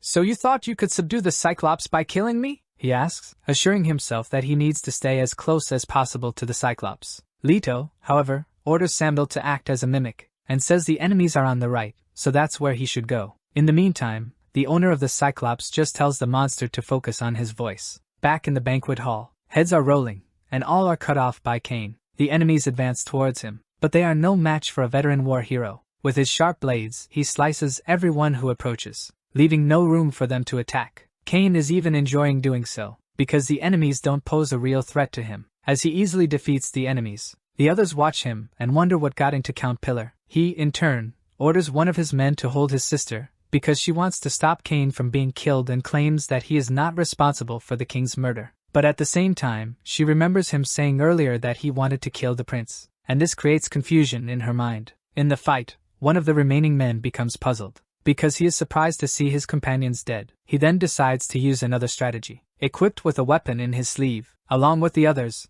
they launch harpoons at Cain. The elf was somewhat distracted, but soon realizes that the ropes have caught onto his armor, in such a swift manner that it took him a moment to notice. Soon he is bound in various directions, and the men try to incapacitate him. Cain, however, does not flinch for a moment. He just remains steady in his current position, and soon sees that one of the enemies is advancing. But as he tries to attack him with a knife, the enemy is surprised by what happened, because Cain managed to stop the knife attack with his teeth. Not only that, but the force was so great that he managed to break the blade and disarm his opponent, and then uses the very blade against him to kill him. The others also try to advance, and Cain equips himself with his blades, but those who stayed in the rear prevent him from moving his arms through the ropes. So the elf realizes that he will have to use another strategy. Quickly, one of the soldiers tries to approach Cain from behind him and strike him. The nobles, upon seeing this, think that this will be his end. Even the countess despairs. Yet, quickly Cain manages to escape from this situation, and defeats the enemies with ease, for his armor has eyes all over. But he wonders if, perhaps, he was poisoned. Either way, the count asks for a weapon from one of his men. He says that this is a special weapon made with Tiban steel, and wants to use it to drill a hole in Cain's head. Then he throws the spear at his opponent. Cain, meanwhile, is still tied up, but he realizes the looming danger. Soon, he knows he's cornered and will have to think fast to get out of this. The spear merely hit Cain's shoulder, instead of his head, and quickly landed on the other side of the hall. Pillar is furious because of this, since he only missed due to his sister's intervention. Tyrell apologizes to him, but couldn't stand by and watch it happen. Then, she tries to escape from the guard's grip, and with a kick, manages to hit him. After that, she tears part of her dress off to lighten the weight, and heads towards Kane. Halfway there, she encounters one of those holding the ropes, and with a precise blow, incapacitates him. Then, she heads towards another, and does the same. Finally, she gets close to her beloved, and asks everyone to stop attacking him. The Count tells her to get out of the way, but Tyrell refuses to do so. Pillar says that even though his sister carries his blood, taking part in a betrayal will warrant her execution. However, she insists that this must be a misunderstanding, as Kane would never do what he's being accused of. Suddenly, the elf gets up, and whispers in the Countess's ear that it's all right. She likes that, but is worried about him. But what she didn't anticipate is that Kane would attack her with his blade, and asks why he did this. He replies that he does not want anyone to interrupt his fun. Right after, Tyrell falls wounded to the ground, and her brother grows even more hateful towards Kane. After this, he orders all the remaining soldiers to keep their enemy. Kane realizes that the soldiers with Tiban steel equipment are drawing near, while the poison is spreading throughout his body, making everything even more dangerous. But this triggers a different feeling in him, one that he has not felt for a long time. The sensation of tension after crossing the battle line, as if he were walking on a deathly tightrope. However, he really doesn't think he can die now, and tells Kairon to unleash some of his power. The armor asks how much he wants to release. Kane answers that just one seal for now. This level would be exciting and fun enough for him. Back in the deep corridors of the castle, Samdo lays fallen after a blow from the Cyclops, who is hitting everything in front of him. Angry, Leto tries to attack him, and manages to hit the giant's back. With this, the protagonist finally manages to pierce him enough, and hopes that this will kill him straight away. But while it did cause him damage, the Cyclops is still standing. However, gradually, he's losing strength, as his blood spills from his body. Then he loses his grip, and falls face first to the corridor floor. Although he finally managed to defeat his enemy, Leto also loses his strength from the exhaustion of battle. But, as he closes his eyes, he sees someone approaching in his peripheral, who calls him brother. Although this might have been only a figment of his imagination, it gives him strength to get up. He then faces the master of the Cyclops, who is falling having been struck, lamenting this. But before he even gets a chance to do anything, Leto, with his pitchfork arm, gravely wounds him, and asks where he is. The masked man doesn't quite understand what he wants, but the protagonist wants to know where his brother is. He mentions that his brother arrived there as a slave about 3 months ago, and is 12 years old. His name is Avon, but the enemy says that many slaves come there, and he can't remember all their details. Leto, however, says that his brother is blind, and this detail alone should be enough for the man to remember. Otherwise, he'll die right there. The enemy says that if there has been a blind person there, he hasn't heard about it because all the slaves go through his care, and he doesn't know where the boy's brother is. Leto tells him to stop lying, as he has information that his brother was sold to that place, and if the enemy wants to stay alive, he should tell what he knows right away. However, the man insists he is not lying in that. If the boy's brother is not there, he was likely ambushed by other humans on the way to the castle, for there are groups of humans who occasionally attack and rescue slaves on their way from there. Perhaps his brother was one of these. Soon, the man affirms that Leto must find these humans in order to find his brother. This is all he knows. Next, he takes off his mask, revealing that he is a human as well. Therefore, he tries to appeal to the protagonist to release him. Leto, however, asks how he could do such horrendous things to people of his own species. He responds that the other humans do not see him as an equal precisely because he is half-blood, and for this, he was always tortured, even having one of his eyes injured. He also says that 5 years ago he became the leader of the humans who arrived at the castle. He also arrived as a slave but had his talent recognized. But Leto gets up and leaves, saying that he is not interested in hearing his story. He takes Samdal in his gentlest form, and says that they need to find the elf and leave there to look for his brother as soon as possible. Behind him, he leaves the traitorous human, with his mask split in half on the ground. Back at the hall, the Count pleads for his life, for Kane managed to attack him and says he will answer all his questions honestly, if he wants to stay alive. He also says that Pillar's heart is right in front of the tip of his blade. If he lies, he will know. The Count asks what Kane wants to know. In his thoughts, he wonders why his enemy has so much power. In turn, Kane asks about what he said about his blood, wanting to know if it was a lie or not. But Pillar affirms that it was not a lie, and Kane realizes that he is telling the truth. The Count affirms that he must know that witches have been conducting experiments to determine who is pure-blooded or not in the elven race. One way to recognize a half-breed is another skin color apparent on some part of the body. But that is not the only way, as some have completely single-colored skin. Another distinguishing feature would be yellow eyes and hair color,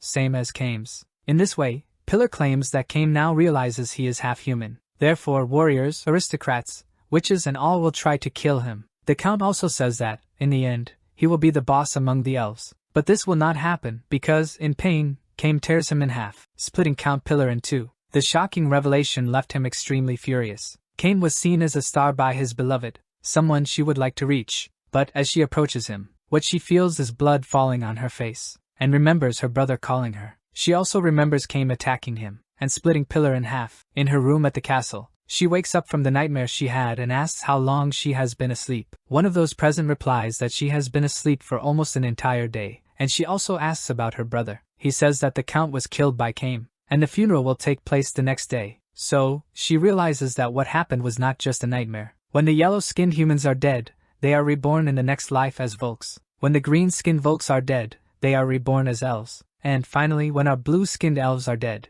they are reborn as angels of white light. At least this is what the master of ceremony says at the funeral, claiming that the beings of light will dwell for eternity next to the great albino god. Therefore, he states that the others need not be sad, and they also do not need to miss the deceased. Tyrell, on the other hand, did not attend the ceremony. Instead, while she is preparing, she says that her brother was her only true family, and despite his terrible hobby, she affirms that her brother never stopped taking care of her. So, she wants to return the favor and dedicate to him what she is about to do. The Countess cuts her own hair, affirming that she will go after Cain, for she wants her revenge, by making Cain fall in love with her and love her forever. Thus, he would be trapped in her heart forever. Speaking of the devil, he is outside, far away from the castle, contemplating the view of the horizon, while remembering Pillar's last words, saying that he was not a pure-blood elf, and that everyone in the kingdom will come after him. In a way, Cain even likes to know about this, as his sadism makes him imagine what such a situation would be like, and because of this, he bursts into hearty laughter. Just imagining what it would be like makes him happy, in such a way that he eagerly anticipates the arrival of that day. He thinks that, when everything was becoming boring, something fun appeared to entertain him, and this completely elated him, giving a new reason to act. Now he has more things to do, but before he accomplishes anything, he says he needs to find the protagonist, for if he fled, he will fulfill the promise he made to find and kill him. We see the protagonist who is already out of the castle, thinking about the mad elf. He imagines he must be upset about his disappearance. However, Leto only wants to get stronger to face him someday, and is definitely determined to kill him. Being alone, he takes the opportunity to shout and curse the elf loudly. Now that he has vented, Leto wants to focus on finding his brother, for if he really was transferred from the castle but was captured on the way, then there should be clues that can reveal his whereabouts. The protagonist knows he may encounter some Volks along the way, but thinks that, being stronger now, it wouldn't be a problem to have to face them, for with his powers, he could easily kill them. For a brief moment, he remembers the traitorous human from the castle, and recalls that he felt nothing for killing the Volks, but for some reason, he is resentful towards the human. Then he tries to imagine that the enemy of the past was not just a human, but one that was half Volk. This makes him deal more easily with this situation, because killing anyone who is a Volk, even if only half, should not make him sad. Night comes, and Leto is still walking through the forest, until he finds a water source, so he uses it to drink, but it soon starts to rain, making him think he has to find a shelter. Near where he was, Leto sees a cave, and that is exactly where he stays, setting a fire soon after and sheltering with his dog. For a moment, while holding Sandal, he remembers his mother, and calls her while sleeping, but suddenly, he hears something and slowly opens his eyes. Then he realizes that this cave already was a habitat for some other living being, as a bear comes to claim what is his. But where some see danger, the protagonist sees an opportunity. Easily, he defeated the animal and even used its meat as food. To his surprise, the taste was quite good. He knows it was said that humans attacked the slave traders, so he imagines that a fight must have erupted. There must certainly be some traces somewhere. Sandal barks at him, and Leto realizes that the dog is already feeling better. However, the dog does more than just bark, it also runs after something. Leto asks where he is going, saying he can get lost in such a place. But the protagonist realizes that the dog might have smelled something. Soon after, he sees that Sandal found a human body already rotten, and wonders how long it has been there. He also concludes that this cannot be one of the humans who saved his brother. While examining the body, he hears something. Someone walking near the trees. It was a Volk girl, who apparently gets scared at the sight of a human. Then she starts running in the opposite direction to the protagonist. However, Leto yells for her to wait and follows her. He says it is dangerous there, and needs to kill her before any other Volks come looking for her. The girl does not notice a stone in her way, and ends up tripping, dropping her fruit basket. She tries to get up after hitting her head and laments her apples, which she spent all day picking. But in her distraction, the protagonist appears, ready to attack her. Leto tells her to blame her luck for being born a Volk. However, the girl shows no fear, because she sees that someone appears behind the protagonist to help her, which also surprises Leto. The protagonist wakes up later with a bucket of water in his face, and realizes that he is all tied up. The girl says that he finally woke up. Leto, however, cannot say anything, as even his mouth is covered.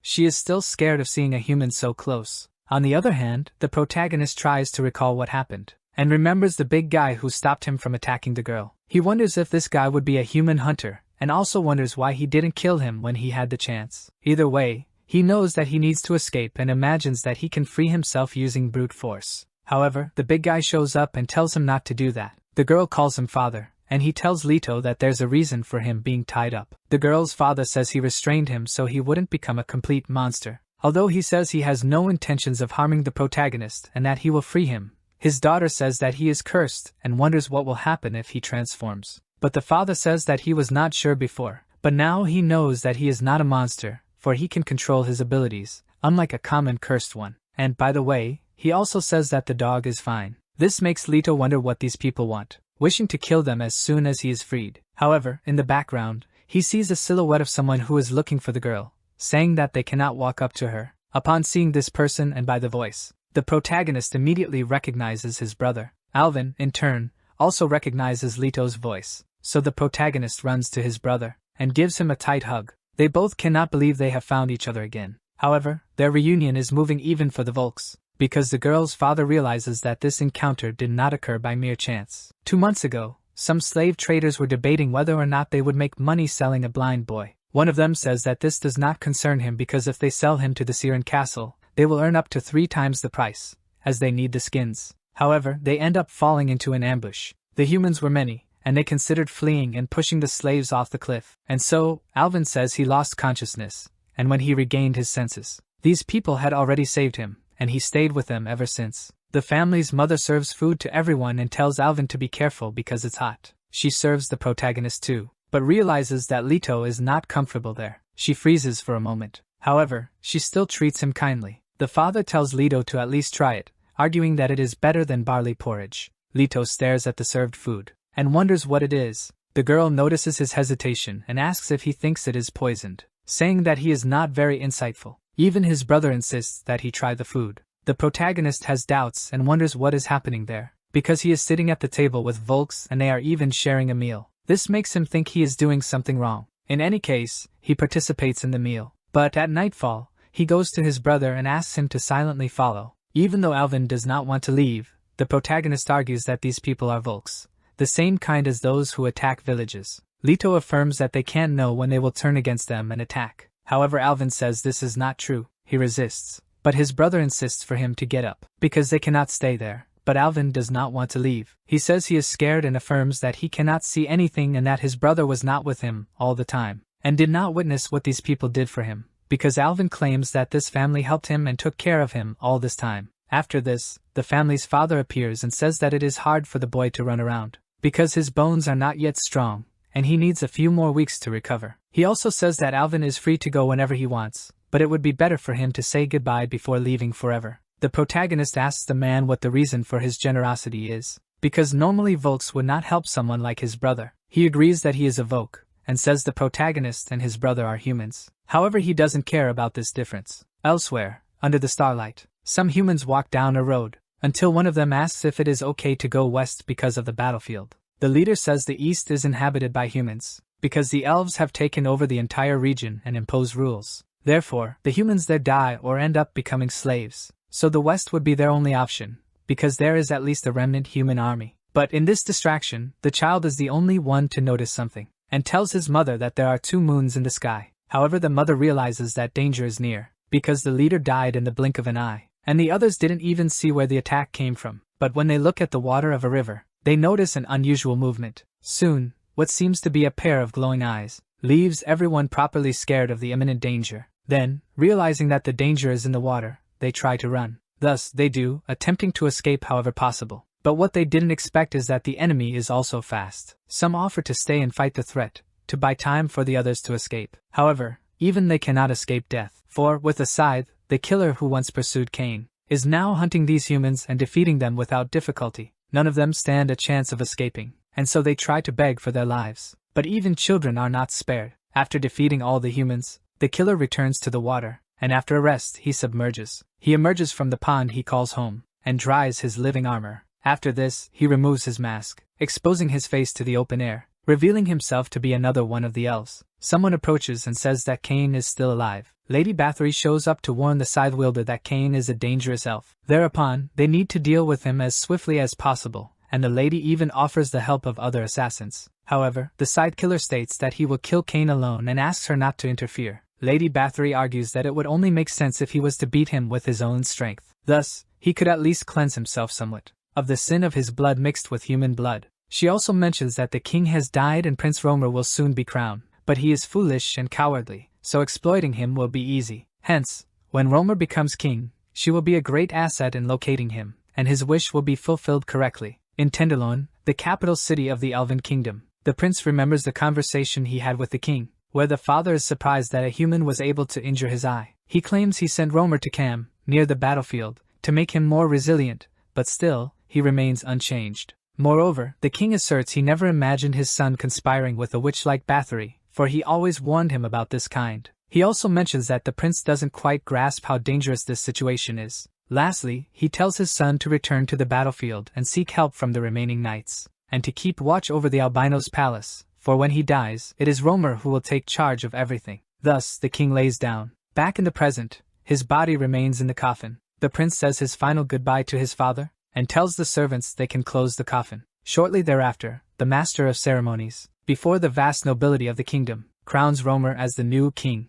All those present witness his crowning, and now that Romer is the new king, he begins to earn some disdain, since his reputation is not so good. After the ceremony, seated on the royal throne, he is irritated, as many were whispering about him. Before long, he is bothered by the news that a human slave managed to wound him, and he knows he will be recognized as the king who didn't use his sixth sense. Not only that, but everyone was glaring at him. Hence, he orders Kant to find the slave, for he wants to kill him with his own hands. His anger only increases, as he knows his eye is taking long to regenerate. Then, he asks if Lady Bathory also heard about the recent developments, for he heard that Cain appeared at Castle Siren, killed his cousin Count Pillar, and then vanished. He also recalls that Lady had promised to handle this. Regardless, he asserts that he doesn't need assassins anymore, because now he will make his own moves. Lady Bathory states that now Romer is king, she trusts that he will fulfill his promise. He confirms, but asks her what the witches are constantly seeking. She tells His Majesty that he comes from a lineage of witches, hence they live according to their leadership. She also comments that the supreme leader of the witches, the esteemed Grand Witch, is the one who thirsts for knowledge and surpasses anyone. The language and ancient race, the albinos, used for the witches, that language is the world's most notable. Lady Bathory asserts that many of the ancestral ruins are to the west, on the battlefield, and she's sure those ruins hold records of the ancient language. Therefore, she wishes to ensure those ruins are found and requests permission to go search for them. However, the new king declines and asserts he will go there himself. He contends that the war against the humans will extend, and medical records are scheduled to be sent soon. During the delivery, he coordinated some soldiers and will head to the battlefield to search for the ruins. With this, the lady says that he made a wise decision. Now he wishes to rest from the exhausting coronation and asks her to leave, and so the lady does, retiring from the throne room. In the meantime, Kant thinks that the king is indeed dead, and he didn't imagine that the witch's powers were so potent. He then imagines that this situation might become even more dangerous. Romer says that's exactly why he will personally go to the battlefield, as he believes that it is safer than his own castle. Kant says that this is their current war, and if His Majesty coordinates the soldiers and wins, soon his reputation will increase and he will gain influence. Now, as the new king, Romer is determined to put an end to the witches and the Bathory family. Not only that, but the entire Red Army and anyone who disdains him. Back to the protagonist's core. The Voke girl throws a stick, just to play with Samuel, but she ends up hitting Leto's face. The dog picks up the stick afterwards, and the girl apologizes. Leto looks at his dog, and notices that he is really happy playing. Then, the girl's father tells them to leave. Soon Leto and the girl go somewhere, after advancing through the forest. And at all times, Leto keeps checking the sides. The girl realizes and tells him not to get nervous, because they won't abandon him. The father says there is no one there but his family, so the protagonist has nothing to worry about. Leto affirms that he will leave as soon as his brother recovers. The girl says that the protagonist should be grateful that they took care of his brother. Leto says that's why he agreed to help, be it cutting trees or collecting water. After some walking, the father spots his target, honey butter, claiming the taste is excellent. He also says that Alvin will recover faster after eating it, but first they need to collect the honey, and the protagonist offers to do this. But by trying to do this, he ends up all swollen from the bee stings. The girl laughs a lot at his face. Then, they hunt some animals, and the father ends up catching a rabbit. Later on, they go looking for firewood, and later, everyone sits down at the table to eat. At dusk, they lay down to sleep, and Alvin asks his brother if he's really leaving. The protagonist responds that once his legs improve, he'll take him to the place where humans live. Alvin, however, affirms that he likes it there, but his brother says that they cannot mingle with the Volks, precisely because they are different from humans. So Alvin says that he doesn't feel different from them. Next morning, in a day of work, the father talks with the boy, and calls him to go somewhere for a while. Leto asks what's wrong. The father asks if he has ever heard of the sixth sense. He responds affirmative, and knows that the elf already spoke about it, but asks why he is mentioning this. In response, the father says that the sixth sense is beyond the other five, and says that, if the boy trains it enough, his five senses will improve simultaneously. In other words, his abilities will become stronger. To demonstrate, he gives a strong punch and splits a tree in half. The noise is so loud it even scares the birds. Leto is impressed that he was able to break such a resilient tree with just his hands. The father says that the crucial point is that Leto can use the spider's powers to become even stronger, and he is willing to teach him how to control his sixth sense. We use our five senses when assessing someone, their voice and so on. It takes more than their features to really understand someone. It includes their inner thoughts, feelings. Hence comes the ability to perceive someone by the sixth sense. Leto asks if practicing the sixth sense will improve it, and also resist the power of spiders. The father replies that he can't guarantee this, but it will be useful. The protagonist asks if he will really learn the sixth sense if he stays there with them. Answering, the father says that usually the sixth sense awakes in extreme battles. However, his method doesn't involve this. He also says that, to obtain the sixth sense, he must first know his opponent. Thus, through this, it will be possible to learn more about this ability. This doesn't make much sense to the protagonist. Leto wonders if the father meant discovering your opponent's weakness and using it against him. From the face that the boy made, the father deduces that he understood. Next, he looks up at the sky and realizes that it's going to rain soon. He quickly decides it's better to start training the following day. As the rain falls on the site, the father's axe rests on a stump, and they return home. Someone tells the story about the creation of the world. It is said that at the beginning of everything, there was only one white light. Darkness tried to swallow the light, but the light resisted. The light then split into colors, and the world was created. In this world, the first intellectual species was born. After this, the girl says that it is the end, as the records end here. She states that the ancient species was called Albina, but as it is an extinct species, it can only now be seen through records, and one cannot help but wonder how they went extinct. However, the hero says that she is reading the wrong book, for it is full of lies. She says that this book was written by a great adventurer and philosopher named Jaina Elliott, and claims that the hero is an ignorant who knows nothing. She further mentions that, as expected, humans are dumb, and there is no helping them, and probably her father is only assisting because of his brother. Alvin asks if this Albina race really existed. The girl confirms this. She also talks about traces of their existence in ruins on the western outskirts. Leto asks if she has seen this herself. She replies no, but claims to be telling the truth. However, Alvin is the only one who believes. The girl also mentions that it's currently a huge battlefield, but she would like to visit the place someday, and she would also like to write a colorful book in the future. Alvin comments that this idea seems good, but he is the only one who thinks so. The next day dawns with clear weather, and as promised, the father prepares to train the protagonist. Leto is extremely uncomfortable and asks if they are really training, claiming that for days they have done nothing but stare at each other, stating it's uncomfortable and weird to keep looking like this. The father says that the eyes are the window to the soul, and understanding the opponent is the basic principle for the sixth sense, claiming that only then will the boy be able to feel it. He also states that it's as if he was seeing the world in grayscale. 3 days pass after this, and Alvin tells his brother that he would like to try walking today. So, Leto agrees to walk a little with him. Afterwards, he asks how his brother's leg is and whether he feels any better. He replies that he feels good and can even stand on one leg. Leto says that is good since they will be able to leave soon. Alvin asks exactly where they are going. His brother replies that they are going west, where the remaining humans are. The protagonist further declares that he is aware that the battlefield is dangerous, but he is confident that staying in the human colony is safer than staying there. Then, he tells Alvin to stand still for a while. However, His younger brother asks why, but the protagonist just tells him to wait. He moves away a little and says that part of his training is to observe his opponent. So, it should be easy to do this with his brother, claiming that Alvin is the best. However, from afar, another boy Volk sees them, and identifies them as humans, thus he runs away instantly, saying that he has to report this to the human hunters to get a reward.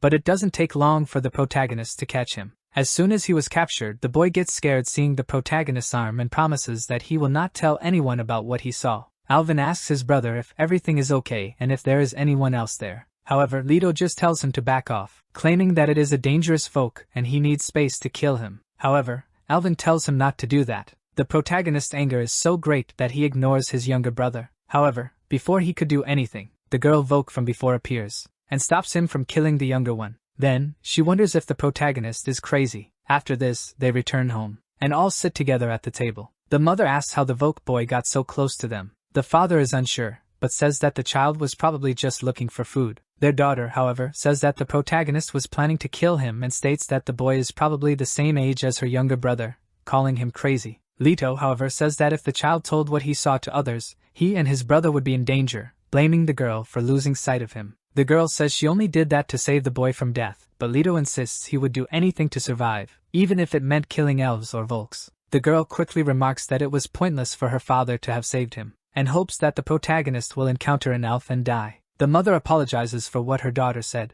and tries to talk about her older brother, but her husband interrupts her, and says now isn't a good time. He also tells the protagonist to leave his house at sunset, because, as the protagonist himself said, they are in danger. Leto just agrees with him. After the sun sets, a crowd walks through the place, where an army of Volks is marching, until one of them hears a call. The boy from before appears running, and, as he approaches, says that some humans were nearby and one of them had a fork arm. The soldier doesn't quite understand what the boy said, but someone soon approaches and steps on the boy. Next, a woman points her sword at him, saying that, because he interrupted the king's soldiers' march, he should slice his face. But the boy begs her not to do it. Kant, however, interrupts her, saying that she will tarnish the image of the soldiers if she does that. The woman does not like being interrupted, but Kant insists, saying that they have 5,000 Volk soldiers watching them. However, this is not a convincing argument for the woman. Soon after, the king appears and tells her to stop, so she obeys the order. Riding on a cyclops, the king approaches,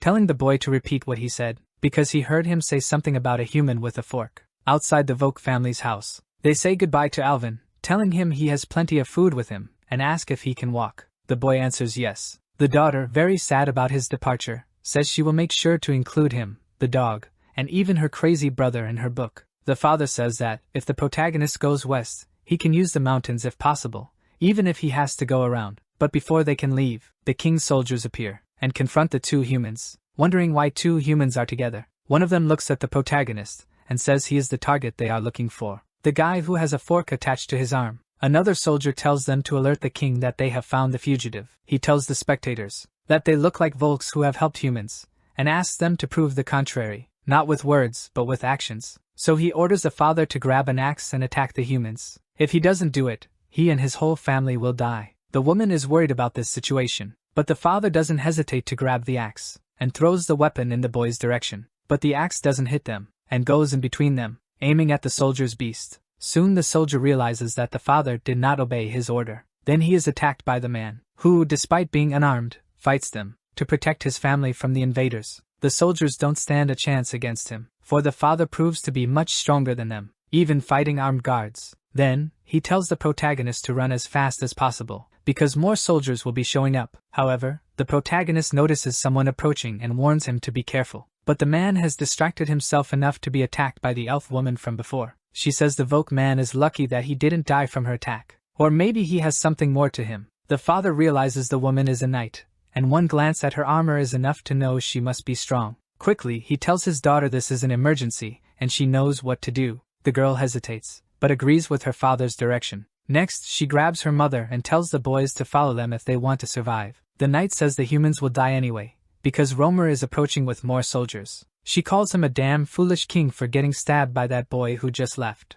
She also says she thinks the man didn't hear, because there's a new king now, a king who can't even use sixth sense, and she finds this very amusing. Then she attacks the man and manages to slightly harm him, but she quickly launches a series of strikes, and the man attempts to dodge them all. She's impressed with his abilities and says she'll have to speed up her pace to hit him. After that, she nearly hits him, yet the man manages to escape. He goes to one of the fallen soldiers and picks up a sword. Now that he is armed, and has already taken a good look at her adversary, she manages to focus on retaliating the attacks. She immediately notices that he can use the sixth sense. The Volk advances in her direction, and with his sword initiates an attack. But she is not a knight for nothing, and manages not only to dodge the attack, but also to retaliate, successfully hitting the man. His sword flies far from him, leaving him disarmed. The knight says that, because he was born a Volk, he probably didn't receive any other training, but only his ear got hurt. Thus, she concludes that he is a soldier and must have mastered the sixth sense during his time in battle. But now he will be executed for helping humans and killing the soldiers. In the forest, his wife and daughter run away with the human boys. However, Leto is only worried about his brother, and asks the girl where she is leading them. She replies that she has an emergency place to go to in situations like this, and there they will meet their father again. The protagonist asks her what she means, situations like this. She says that her father is a deserter, and that's why he lives on the run. Leto realizes that, if he was a soldier, he probably killed many humans. The girl says that's obvious, because they are in a war, and in battle, it's kill or be killed. She also says that her brother died on a battlefield, and was killed by humans. Leto states that he and his brother will follow a different path, but the girl says that such an idea is dangerous, and he must remember what her father said. The protagonist says he doesn't care, because they were going to separate anyway. She then tells Leto to do whatever he wants, as she doesn't care if he dies or not. But her distraction allowed for an arrow to be released, and it hit exactly where she least expected. Her mother fell right after, leaving the girl desperate to see her getting hit by the arrow. The shooter missed his target. It was Romer, who, due to his bad eye, hit the woman instead of the protagonist. Upon facing them,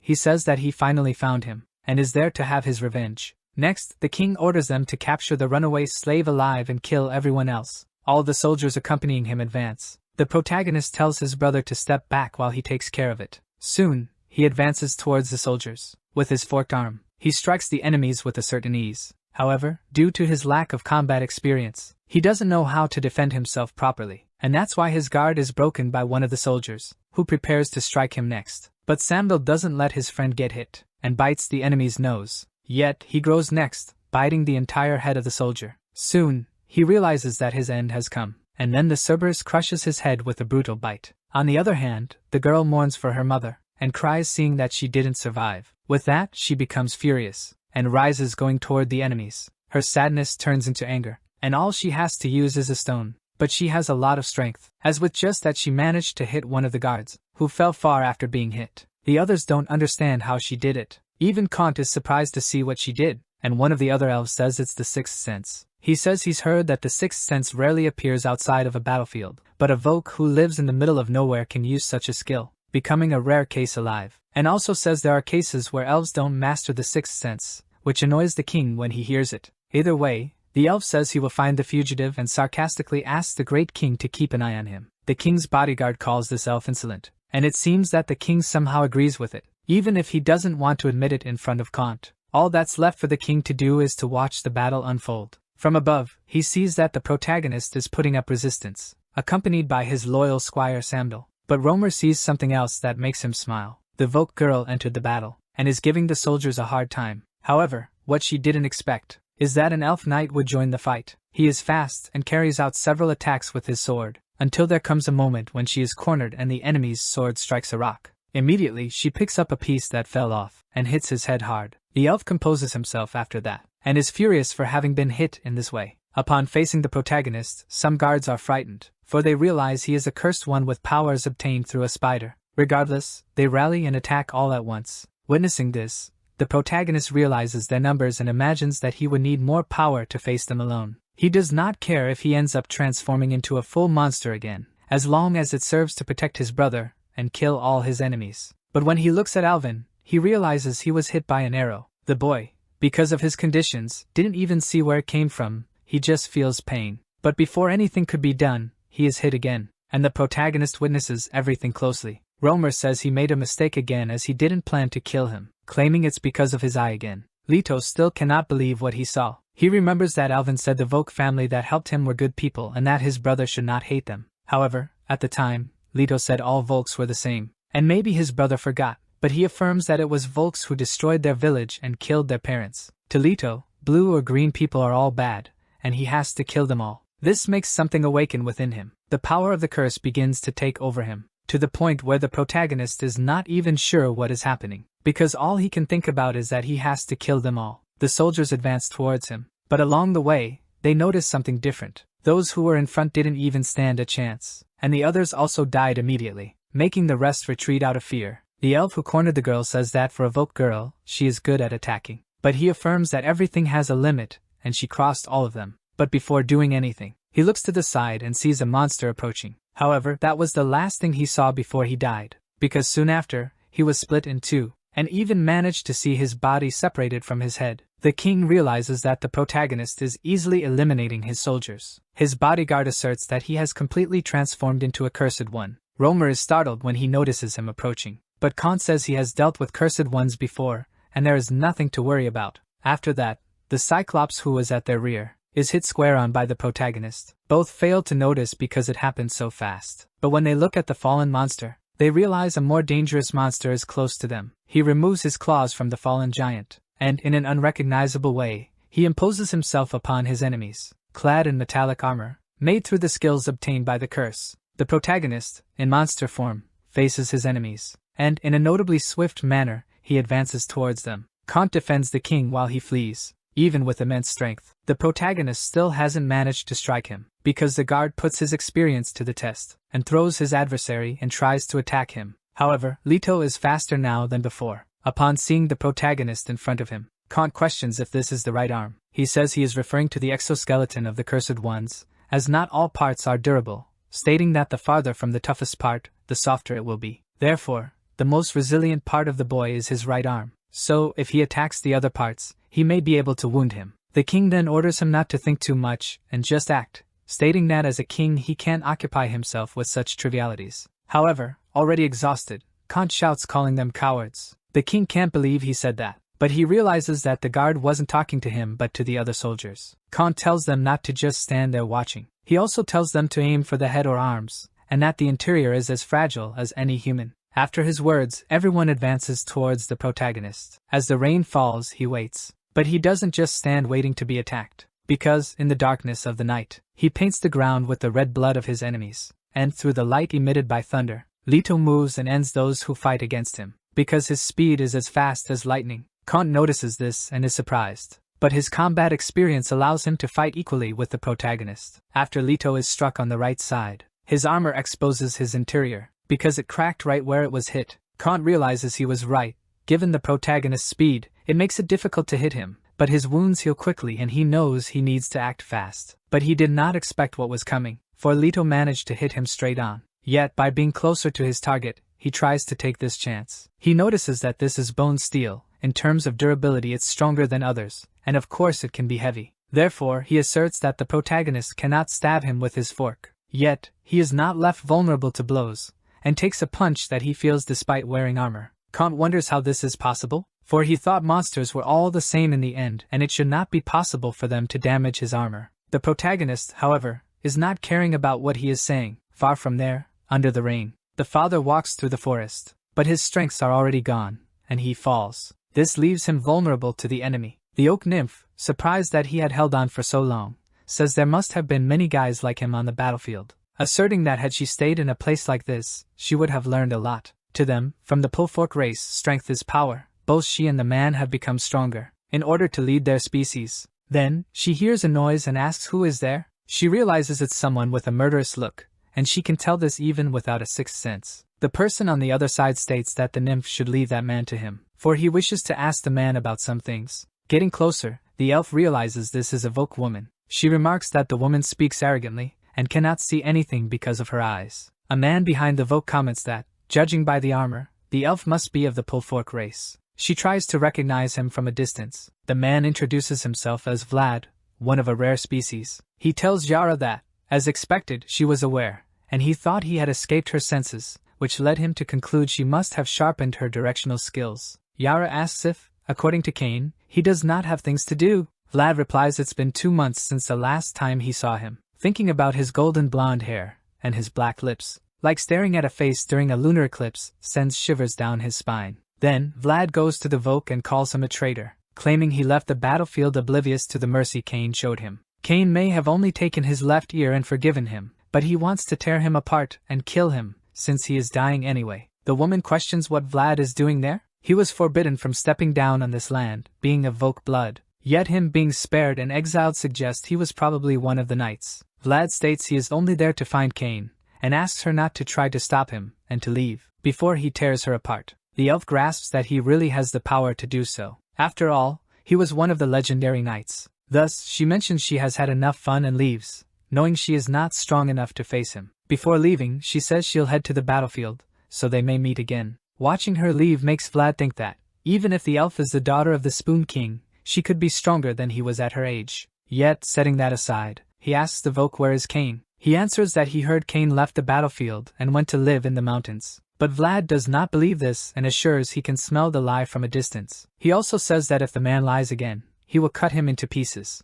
However, Yara speaks and says the man is not lying, and tells Vlad to leave him alone. The father speaks that he has a favor to ask of Yara. She cannot believe he is asking this, especially him who deserted them and left. But the Volk speaks of his family, and asks for help in finding them, as he lost his son on the battlefield and does not want to lose his wife and daughter as well. Yara asks if he got what he wanted after he left the battlefield. The Volk, who killed several humans to avenge his son's death, says he must have left in search of peace. The father remembers his family, his wife's smile, his daughter's joy. He also remembers his past, when he asked to leave. Cain says that to survive in this world, there is nothing one can do but become stronger. Each line should have a space between them. He also says that getting stronger is an addiction, and for one like him, a Volker, it is a struggle to do so. He tells the Volkers that his son died because he was weak, with a feeble heart that couldn't be cruel. He claims that his father is the same way. Even so, the Volker says he would like to return. Then Cain, with a single cut, slices off one of his ears, and tells him to go away, because he was never fit for this job in the first place.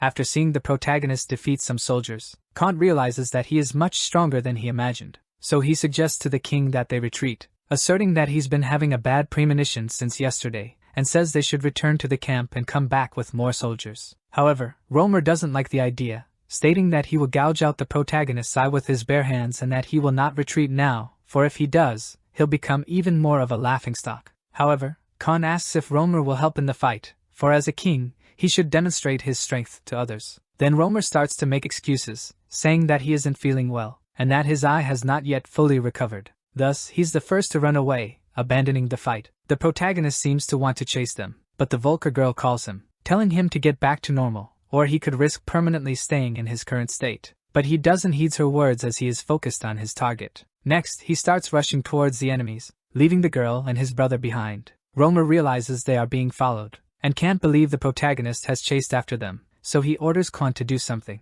However, the guard sees a problem in this, knowing that if the beast reaches him, he'll die. He thought he was only following the king for a promotion, but now realizes that it's no longer worth it. And even though the king insists that he should do something, Kant grabs Romer, calls him a useless bastard, and sends him flying towards the protagonist, telling him to die, and uses this as a chance to run away. Romer, realizing that he's been abandoned, is shaken. But his problems have only just begun, for he is defenseless and confronting the protagonist, who, in turn, lands a solid punch on the king's face. Just this alone makes Romer nearly immobile. He tries to escape while screaming in pain, but his escape attempt is thwarted, because Leto grabs him by the legs, lifting him up. Romer has no choice but to insult him, and for that he is hit again by the protagonist, who, with another punch, sends him flying away. Leto slowly walks towards Romer. Seeing this, the king tells him not to get closer, using insults. He also says that shooting his brother was an accident, because he was only seeking revenge for what happened to his eye. But these words only make the protagonist even more furious. However, just as he is about to strike the king again,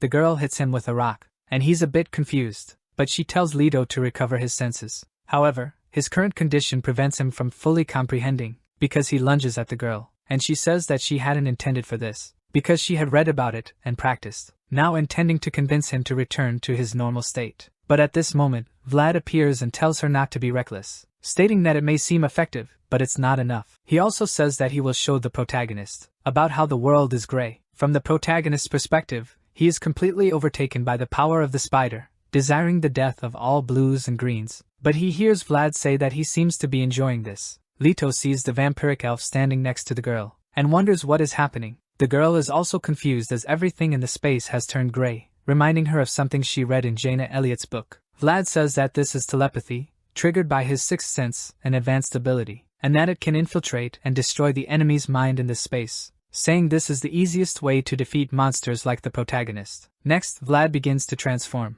and becomes a disgusting-looking monster that, to everyone's eyes, looks like a worm. After this, he advances towards the protagonist, and Leto, in his spider form, doesn't know how to react, so he gets attacked, and cries out in pain, because he has been completely covered by Vlad's worms. The girl wonders if Vlad's actions will cause Leto to revert back to his human self. Vlad responds that the protagonist has already lost part of himself due to the power of the spider. He was planning to ask Leto about Kane's whereabouts, but he has no other alternative now, for those leeches will suck his mind dry, and Leto will eventually suffer brain death. Upon hearing this, the girl takes off running, and tries to help the protagonist free himself from the worms. After seeing Leto's face being suffocated by them, she tells him to control himself. Then she holds him, and pulls him from the heap of worms. Vlad is surprised to see this scene, as apparently the girl has found a way to free the protagonist. Next, they leave the gray space and Vlad still can't believe what he saw, because the girl managed to save Leto, who was unconscious, and brought him back to his normal state. But for her, it's just a feeling of having helped him. Yara appears and asks if she is the daughter of Daimos. The girl asks how he knows her father. Yara replies that her father told her to search for her family. Now she just wants to bury him and go to a safe place. Hearing this leaves the girl somewhat confused, as she didn't completely understand what Yara said. At another moment we see a cliff, and a hand emerges trying to climb it. Romer appears still alive. Luckily he didn't die, but now he is alone and scared. So he cries, and in the midst of all this, he yells in anger for being abandoned. Back at the core of the Vogue family, the girl finds herself before her family's grave. She definitely wasn't expecting this, but she finds herself in a situation where she had to bury her relatives. Yara says she fought with the girl's father on the battlefield, so she granted his last wish. And now she says it's up to the girl to decide what to do with her. Then, she says they will leave in 30 minutes and walks away. Away from there, Vlad says the protagonist is completely unconscious and bemoans, because he wants to question him about Kane. Yara says she heard rumors about Kane killing the king and running away, so they should start looking for the castle. But Vlad says that Kane is an honorable man and would never do this,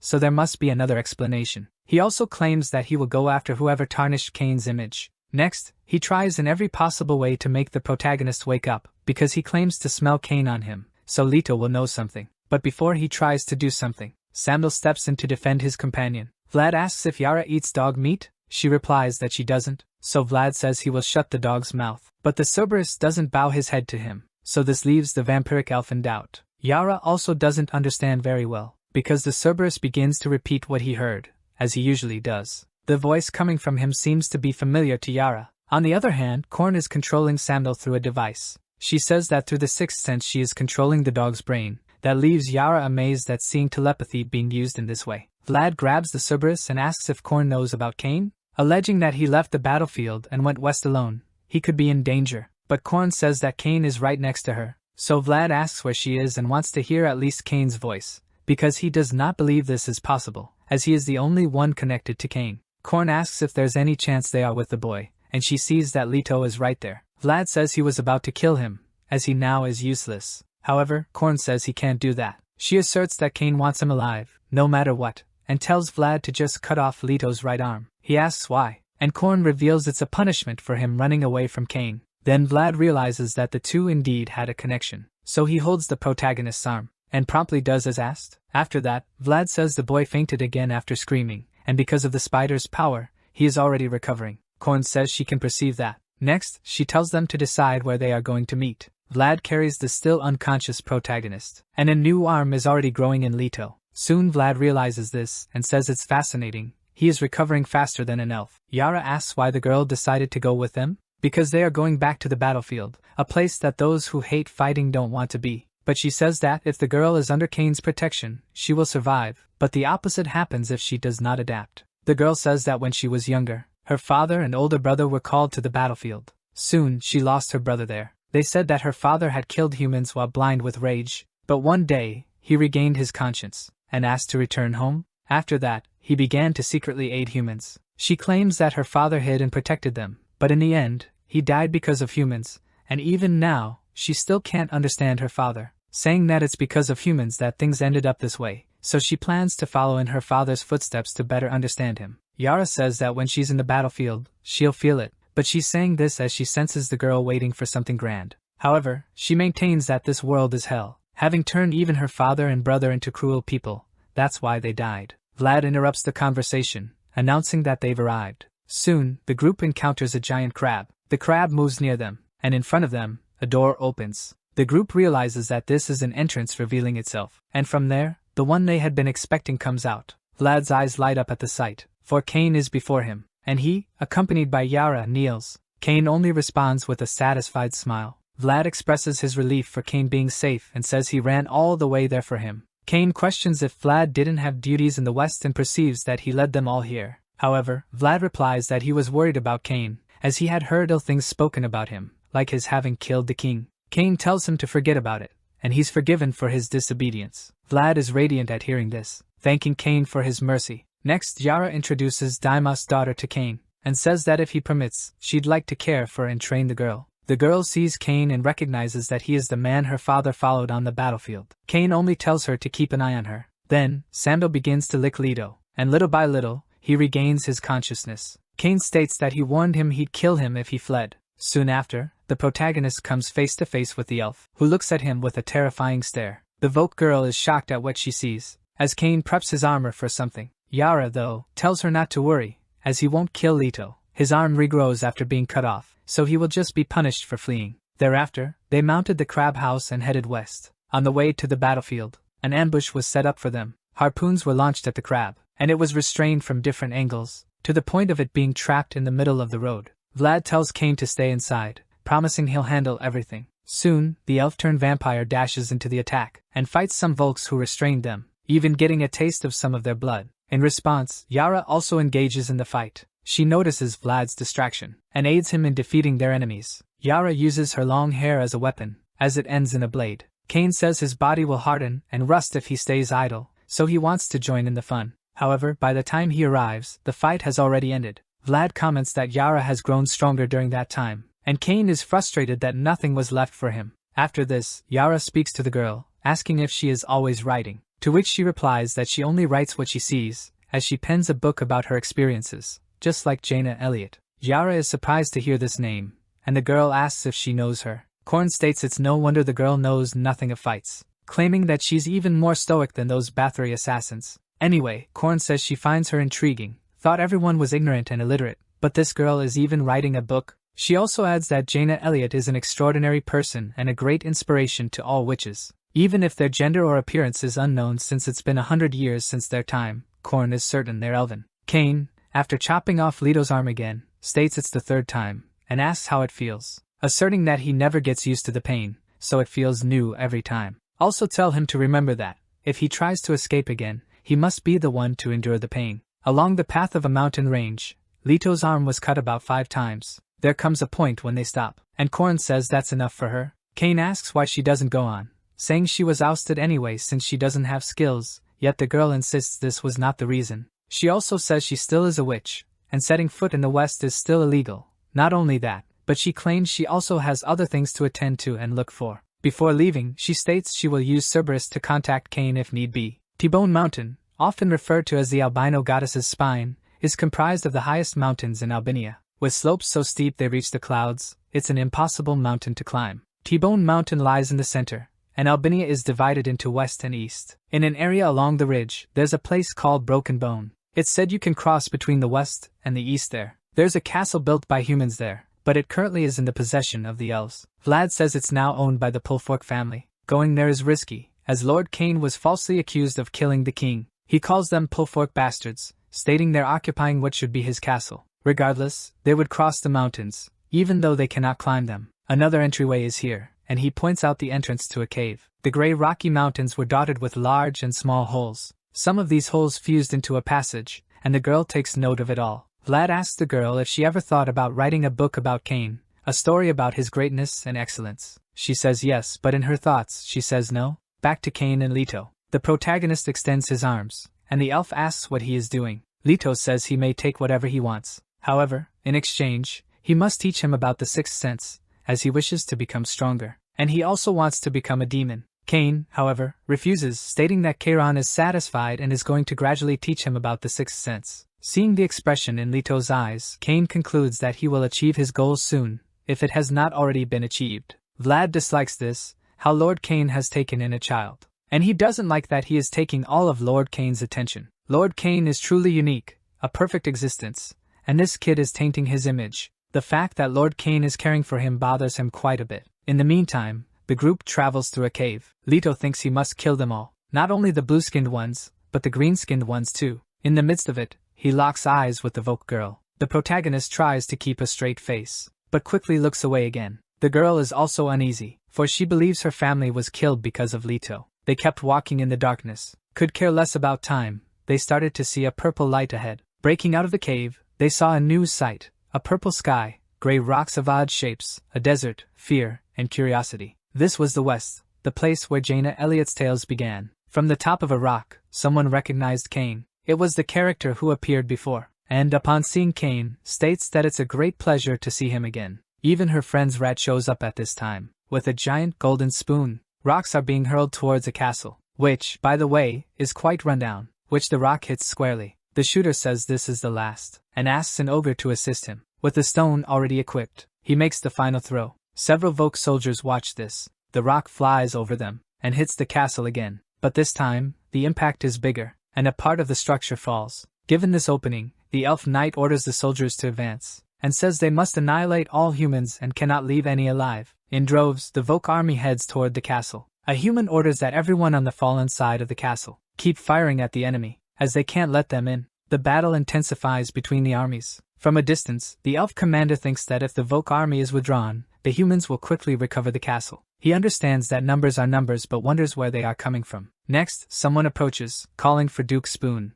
saying that there's a message from Mr. Coben, who has ordered that the remaining knights should gather. But the Duke knocked him off his horse. The messenger doesn't understand why, and the Duke says that even if it is a battlefield, it is not permitted for a Voke to ride a horse while looking at him in that way, and asks if he believes he became someone just because he's riding a horse. He also says that, if the message isn't important, he'll cut off his head with his spoon. The messenger apologizes, but says Mr. Coben has warned that the king is dead and Kane is responsible for the murder. Somewhere else in the West, Kane is sitting at the table, savoring a fine piece of meat. Vlad asks what he thought. He also says, although it is not possible to get good ingredients in this area, it was still prepared by the best chefs. Kane says the meat is tough. With that, Vlad is desperate because Kane didn't like it. Soon he looks at one of the servants, and they keep staring at each other. But the young woman who received them says the meat is very good, and her partner realizes Vlad has not eaten anything yet. The young woman, however, dislikes one thing. Seeing the children, she asks if they know how to fight, claiming they look disheveled.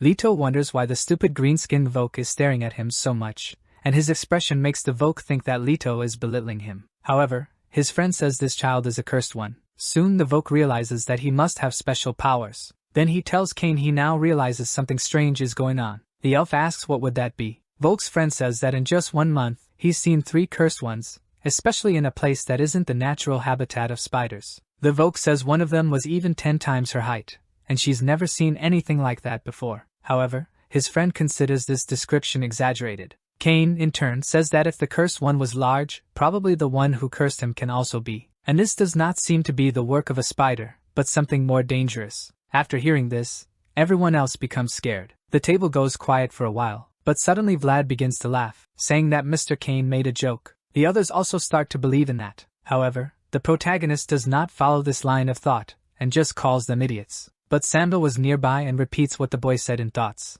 and thus he is punished, having his arm torn off once again. Then Kane says to everyone he will get straight to the point now. Firstly, he asserts he will take the children with him, and from now on, his main goal is to kill Romer as he is the new king, and doing this they will have to wage a war against the whole kingdom. In the royal army, there are more than 10,000 Voke soldiers, and hundreds of elf knights. They might even have to face the Waiter's knights. For now, Kane says he needs to find his red army, believing that most of them will follow him. The Voke then says they should go now, because, with all of them fighting together, the opponents will not stand a chance against them. But Kane disagrees, saying that they need to divide into 2 teams. One of the teams will have Vlad, Drull, Fiona, and Yara. Those who are left will go with him, Leto, Fel, and Cerberus. Vlad dislikes having to divide into 2 teams and even less being separated from Mr. Kane. He immediately asks why it has to be this way. Kane responds that he just doesn't feel it. Vlad doesn't understand. But the elf explains that those in Team 1 are already very strong, and if he joins them,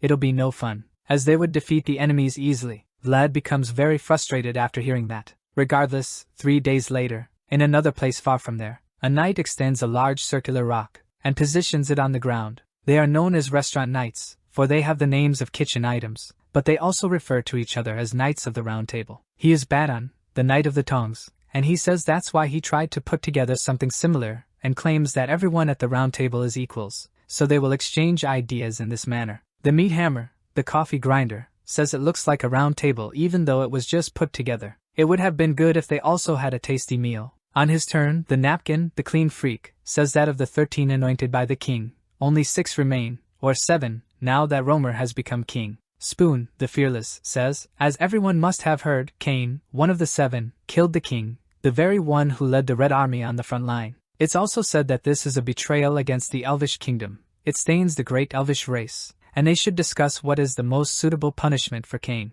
However, one of them does not believe that Cain killed the king. Coben of Delicacy says that if the rumors about Cain are true, then let them be, but he refuses to believe this nonsense about him having killed the king. Bando tells Coben that it is a tradition of this table to respect one another, and asks him to not be rude. Yet, Coben says to hell with the traditions, and asks why he is pretending to have a discussion when he has already made a decision. He also tells them to get straight to the point. Instead of wasting time, he wants to know if they're talking about that Cain, and he states that instead of indicting him for this and that, they should simply kill him. Back to the protagonist's core. He and the others prepare to leave. Cain says this is where they part, and he tells the others to go straight to the Red Army and introduce themselves to Commander Basil, stating he trusts him more than the others. He also says that Basil trusts no one but him, so they should use his password that Cain told them earlier when presenting to him. Cain says that this isn't pleasant, but he bids goodbye saying he will see them again later. Upon leaving, Vlad laments his departure. 2 days after their separation, an intense battle occurs between 2 cursed ones. The protagonist is almost completely transformed, while the other is totally overcome by the curse.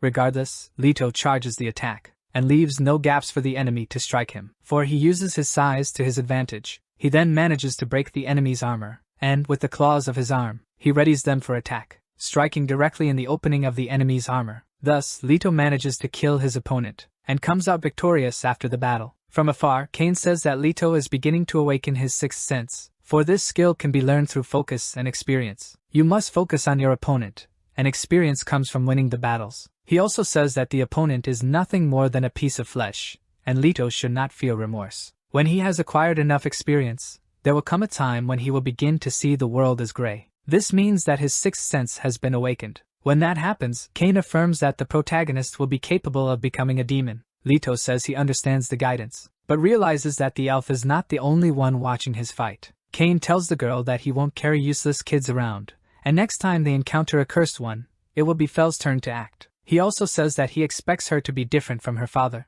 Then, Cain walks towards the dead opponent, and picks him up by the armor, realizing it was a Volk. He states that he has never seen a cursed one of this size, and recalls what Fiona said. Appearing to be a larger female spider than the one that attacked the protagonist, he deems this as interesting. Leto looks at the elf and thinks that the number one reason for joining this madman was because he believed he could learn to become stronger. Cain tells Leto to call him sir from now on instead of master. Then, Leto asks why they are going this way, for he thought the goal was to reach the army as soon as possible. The second reason for joining the elf is that Leto believes once they find the army, a civil war will start among the elves, and he wishes for that to happen. Cain answers the protagonist's question, saying it's true that his army is the best, the elite of the elves, and with him, he won't lose any battle. However, there is no tension among them. This only makes Leto think that the elf is indeed a madman who can only think about having fun. Fel writes in her diary that, as they cross the desert, the purple sky remains the same, but the terrain keeps changing all the time. All creatures, from the smallest to the largest, are completely different from the ones she used to see in the east. Yet, something beyond this catches her eyes, for she sees a rock floating in midair. She can't comprehend why this happens. Cain explains that it's a rare phenomenon that only occurs in the West, and there are more like it. Phenomena that are remnants of the albinos, to whom the world belonged a long time ago. Some elvish followers called this magic. These elves are called witches, and they traverse the West in search of new magical powers. The girl tells us that the royal family used the excuse that they were going against God's will to banish them to the forest, and made it illegal for them to set foot in the West. Cain says she knows the story well. She mentions having read it in a book. Leto questions why the relationship between wizards and other elves is poor, since they're all of the same kind. Kane retorts that it's a stupid question, and then asks if the boy believes he can get along with anyone, as long as they're the same species. He also asserts that a day will come when Leto would have to kill humans. The girl writes that the west reeks of blood. The sky is always purple, but there is always a mist that prevents distinguishing with the naked eye whether it's day or night. And occasionally, through the purple mist, it seems like someone is watching. She then looks back as if hearing something. Kane also appears to notice this. With his sharpened senses, he manages to catch an arrow in the air before it hits him. With this, he realizes that they are both being followed, and he starts running to catch up with the enemies, until he comes across a hole, from which they realize was used by their attackers. The protagonist says they escaped through there, and at a glance, it looks like quite a fall. However, before he backs off, Kane pushes him, and after a long fall, Leto hits his head on the ground, swearing in his thoughts about the insane elf. After they fall, the others also descend through the hole. Ahead of him, Kane sees a great fork in the path, and realizes the road ahead is long, affirming he can feel the danger coming from there, immediately getting pumped to continue advancing. The protagonist and the girl end up following him, even though he thinks the elf is lunatic. But amidst all this, Fel asks why he isn't apologizing. Leto asks what she's talking about. The girl says her father died trying to save him, and her mother too. However, Leto replies that their family was killed by elves and if anyone should demand an apology, it would be him, claiming that because of the Volks, his whole family also died. This makes Fel think her father made a mistake in saving him. Regardless, they keep moving forward, and Kane says there's a large space at the end of such a long passage, so the main event is about to begin now. From afar, at the top of the cave, silhouettes of people begin to appear. Thus, Kane and the others realize they are certainly not alone. However, the protagonist realizes they are humans. Kane says he now understands that no matter how many castles are destroyed or how many people are killed, humans will always be driven to fight back. He also says hiding underground helped them. Soon the humans recognize him as Kane, the Knife Knight, saying that as expected, he finally showed up. The elf understands they're speaking as if they were already expecting him. Someone steps forward, affirming that indeed, having seen his red armor crossing the Grey Mountain, asserting that they know Kane Ballstein, commander of the Red Army, declared a hero by the elves for killing many humans. The elf states that, in addition, he's also known for being handsome but asserts he doesn't recognize her, as he doesn't remember seeing her before. The human introduces herself as Tana. After this, rocks start to float above the ground. The Volk girl recognizes she has seen this before. Tana says she is the daughter of King South, who died a year ago hanging on a cross. Now she wants revenge for what Kane did to her father. Not only do the stones float, but the girl does too. Through her powers, she manages to do this, and is ready for the confrontation. Seeing this leaves the protagonist mighty impressed. Even Kane is intrigued by this strange ability, as he realizes it's something different from the Sixth Sense. One of the humans says he'll have to delay them while Lady Tana gets ready, and another one of them looks at the protagonist and notices he's also human. Leto still seems confused about all this, but the previous human says he'll attack him, and orders the other to take care of the Volk girl, just as they trained. They agree to proceed accordingly, saying they'll show the enemy their newfound powers. Kane quickly recognizes they're also cursed, and sees that humans can control their powers, making them tough opponents to defeat. They claim they're going to show the enemy the strength of humans. Thus, the four engage in the battle. Kane, however, thinks that the stronger these people are, the happier he'll be to fight them. Seeing the elf laugh like a madman makes Leto worry, because he doesn't know whether to side with the humans or the elf, and he also doubts if he'll succeed, regardless of the decision he makes. But as he stands still and thoughtful, one of the cursed humans grabs Kane, and takes him far from them. Leto immediately realizes he will be the next one, and before he could do anything, he is knocked down by another cursed human. However, on the ground he begins to transform, and the human realizes that the boy is also cursed, and asks where he was bitten. The protagonist, in turn, doesn't want to talk, and with a kick he pushes him away. Now the human knows he is strong, and cannot stand still, so, he goes on the attack again. With a mega strong blow, he knocks the protagonist down again. Leto tries to get up and fight back, but before he can, the human immobilizes him, and says it looks like he was lucky and gained some power after being bitten by a flashing spider. He also asks how can someone who can't even use the Sixth Sense control this power? Is this something he learned while being with those elves? But what he didn't expect is that the anger provoked in the protagonist would awaken something even greater in him. So he releases Leto and steps back a bit, for he wonders what happened now. Leto responds that he is not on the elf's side, but the human doesn't care, and delivers a strong kick to him. After that, he says he will listen to him later, but for now the boy can take a nap. The other human says he is also done, but he asks if that dog isn't a Cerberus. stating that he was surprised when it suddenly increased in size. However, they go crazy when they see one of their friends, because he is being harmed by the elf's hands. Cain plunges his knife into the human's eye, saying that he's happy about it, as he didn't expect to face such a strong opponent. He also asks how many they are, and if there is anyone stronger in the group. But another human appears to help his friend, and manages to hit Cain and throw him afar, for his strength was enough to reach him. And through his armor, the human tries to use a scorpion-type sting, telling the elf he's going to kill him. However, it's not as easy as he thought, for Cain not only escapes but also fights back. But the human's shell prevented him from being struck full in the abdomen. The human is angered by what happened to his friend, saying that he was a good man and he won't forgive the elf. However, another human arrives and comforts him, saying that if his armor encloses his head, he will lose himself. If he does not want to become a monster,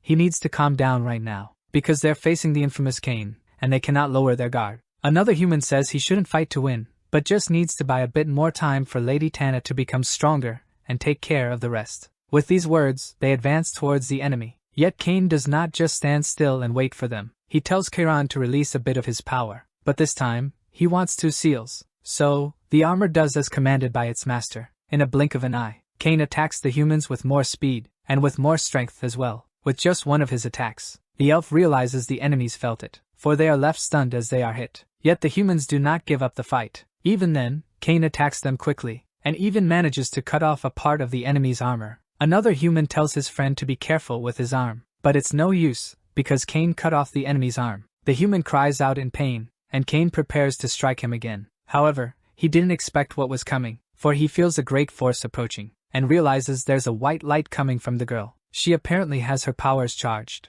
a force so great that even Cain is astounded. Then he orders Chiron to release all of his power, releasing all the seals. But before he could do that, he was hit in such a way that his armor disintegrates. After a while, the protagonist wakes up, and wonders where he is. On the other side of a cell, the human says he has finally woke up, and says that, from now on, the boy just needs to do what he says, and if he does that, he won't get hurt. He also says the door is open and he can leave. The protagonist then steps out of the cell, and notices that something is approaching. But when he picks it up, he realizes it's just an apple. The human says it's precious, as there aren't many trees in the west, and as he may have noticed, most of them were stolen by the elves anyway. Leto stares at the fruit, apparently having never tasted one like it before. About the book, he says he was just going to take a look, but ended up reading it entirely, and asks if it was the Vogue girl who wrote it, because he was curious to talk to her. Then, he states he will ask some questions politely, and he could handcuff and torture him for answers, but he won't, since they're both human,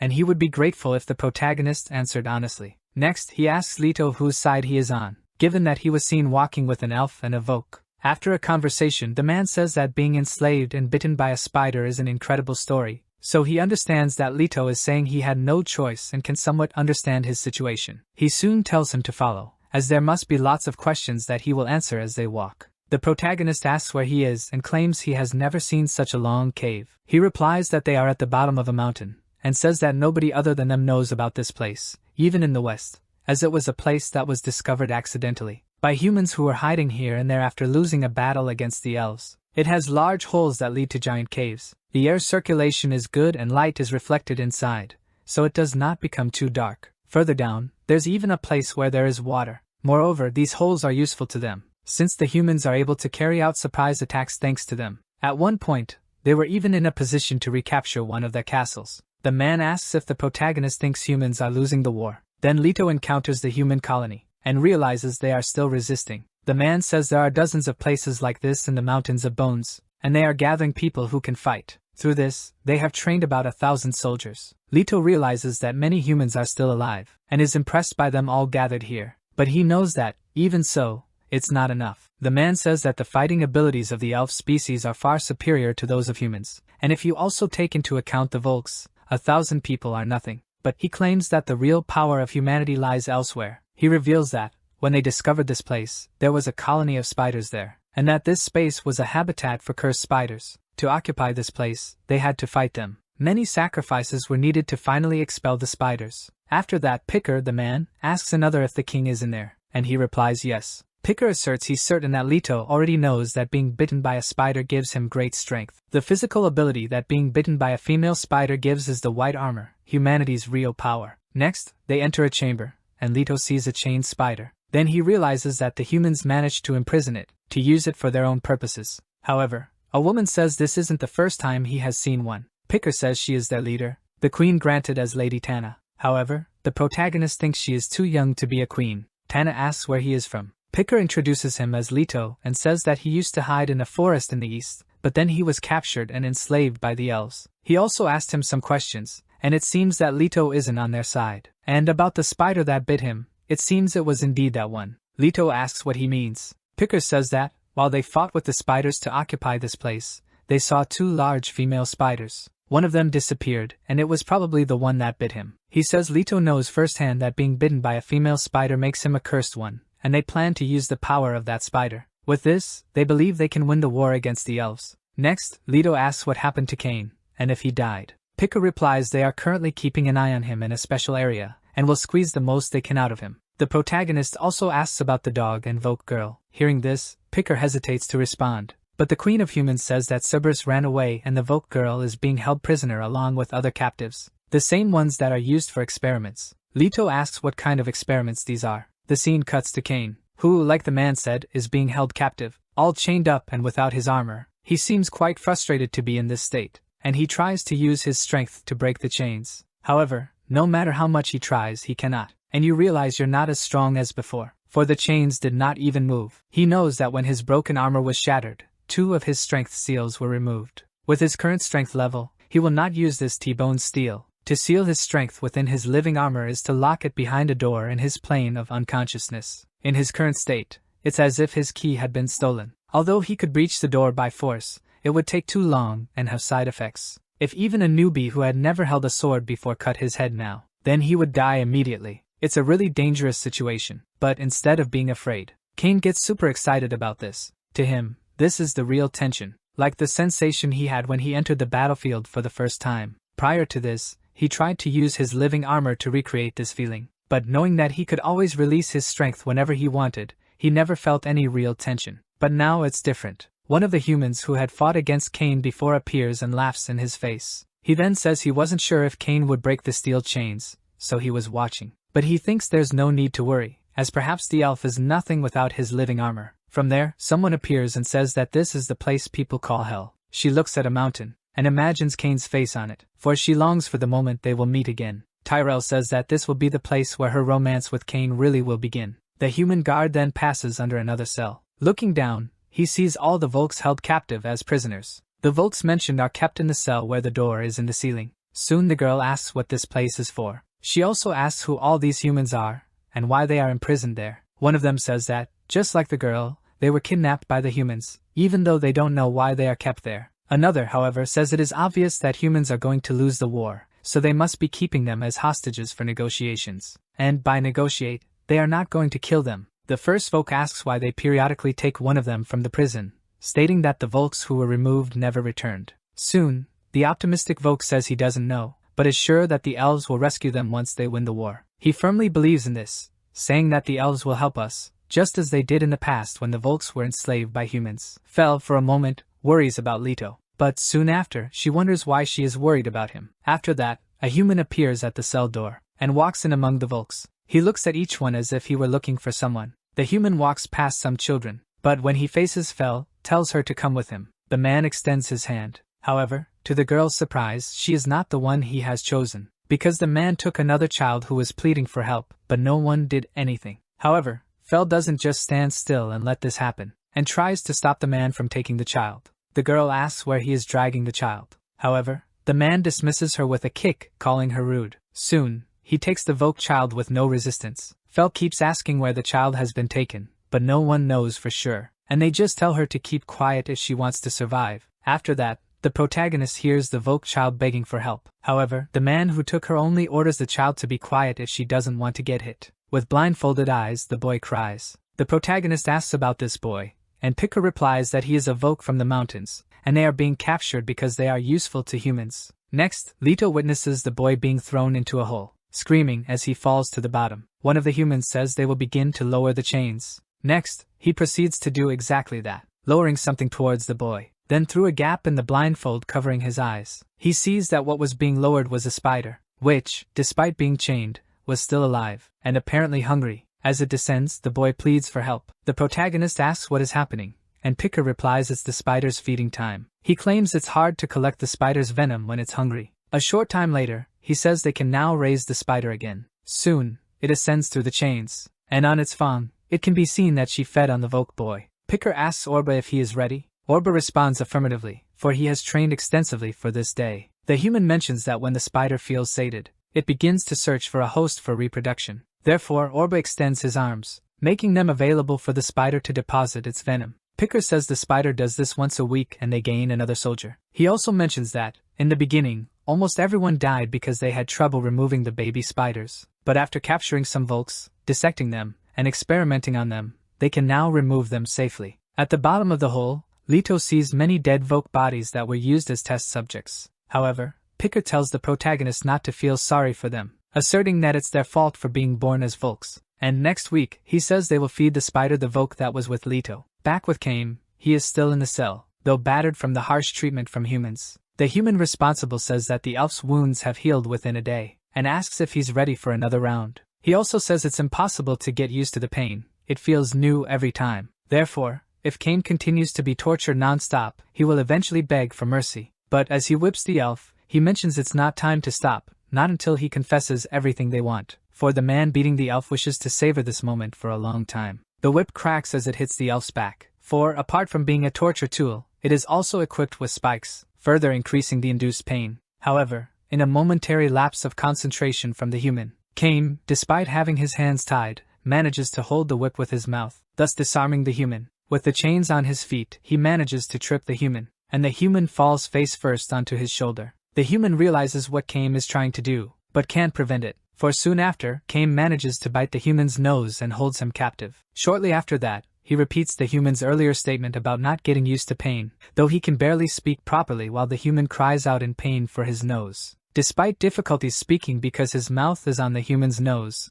Kame states that's why if you want to escape from the pain, you have to become the one who inflicts pain. Subsequently, with a ferocious bite, Kame rips the human's nose off. After a loud scream, he is left alone in his cell in silence, until another human appears. Kame asks him to do a favor, and remove the other human from his cell, for he is still lying there, and the cell is a bit tight for two. Kame's smile and his sardonic demeanor frighten the man. The story returns to the protagonist, and we see him in a fierce battle against some Volks. His anger fuels him as he defeats his adversaries, until he sees his brother on the battlefield, with arrows in his chest. So he rushes towards Alvin. The injured boy pleads for help, but Leto realizes his mistake. It's not his brother but a Voke boy, so he is shocked by this scene. Afterwards, he wakes up, realizing it was all a nightmare. Seeing the Voke boy die in such a manner the other day affected him, and it's causing him restless nights. Leto remembers the first Voke he killed, the one who begged not to die because he had a family. He also remembers Fel's father, and his own brother, who claimed he felt the same as the Volks.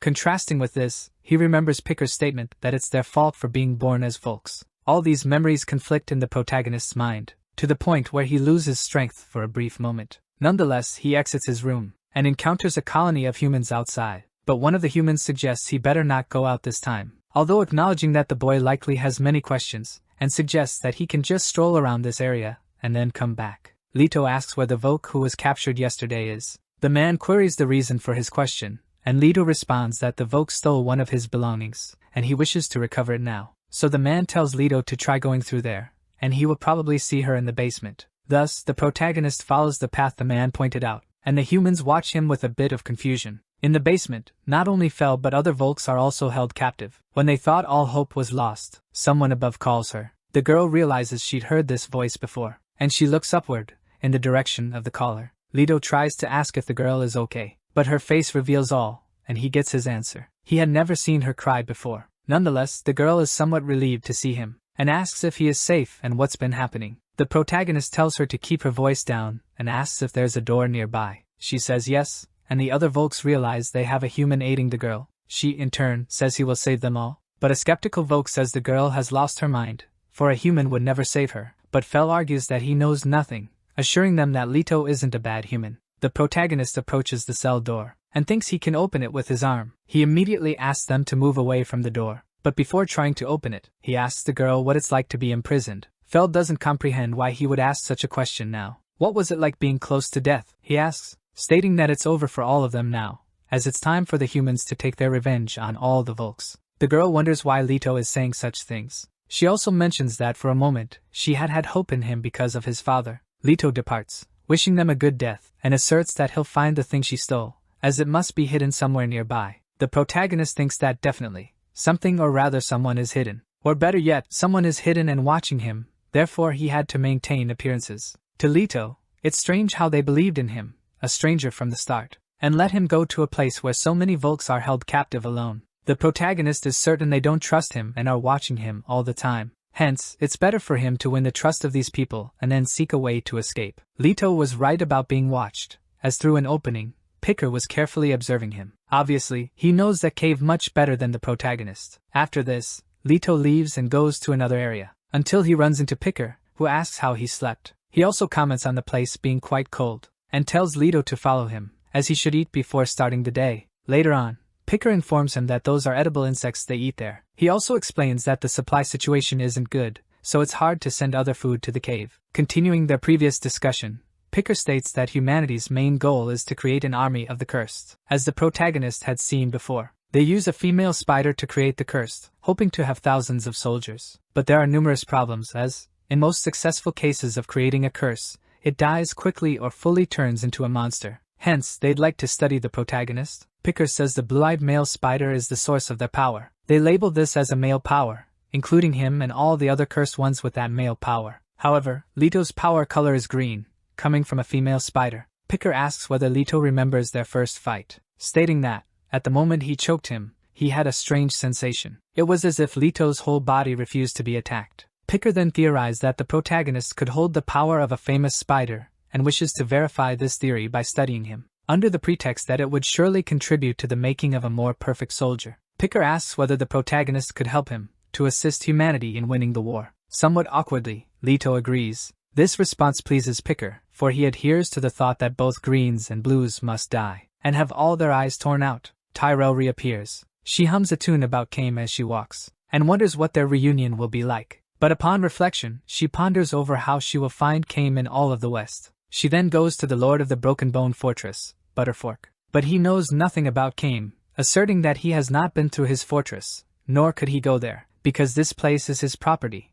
the Butterforks. Surely Kame knows that showing up after betraying the Elfin Kingdom will lead to his death. In any case, that blonde is irritating. He isn't even a pure-blood elf. He also says that he heard the news about Count Pillar, who was killed by Cain at a ball, and he is impressed that his sister has gone west to avenge their family, a thing worthy of such a noble elf. Thus, he says he will give permission for her to cross the west. Tyrell knows that Cain has gone to the west, but he has no idea where to look, as the entire west is vast, and she fears she won't find him. But at the same time, she believes in the power of love, and affirms that she needs to trust in it, and the connection she has with Cain. So she calls for the help of the universe to find Cain, asking for a star to appear revealing his location, and to shine amid all the darkness. But what appears in front of her is Vlad, whom Tyrell calls an ugly star. Back at the human colony, some boys are playing, pretending to be soldiers. However, a man steps in and grabs one of them by the arm. The boy even complains of pain, but immediately the man understands why, because he sees that he is injured on his wrist. Afterward,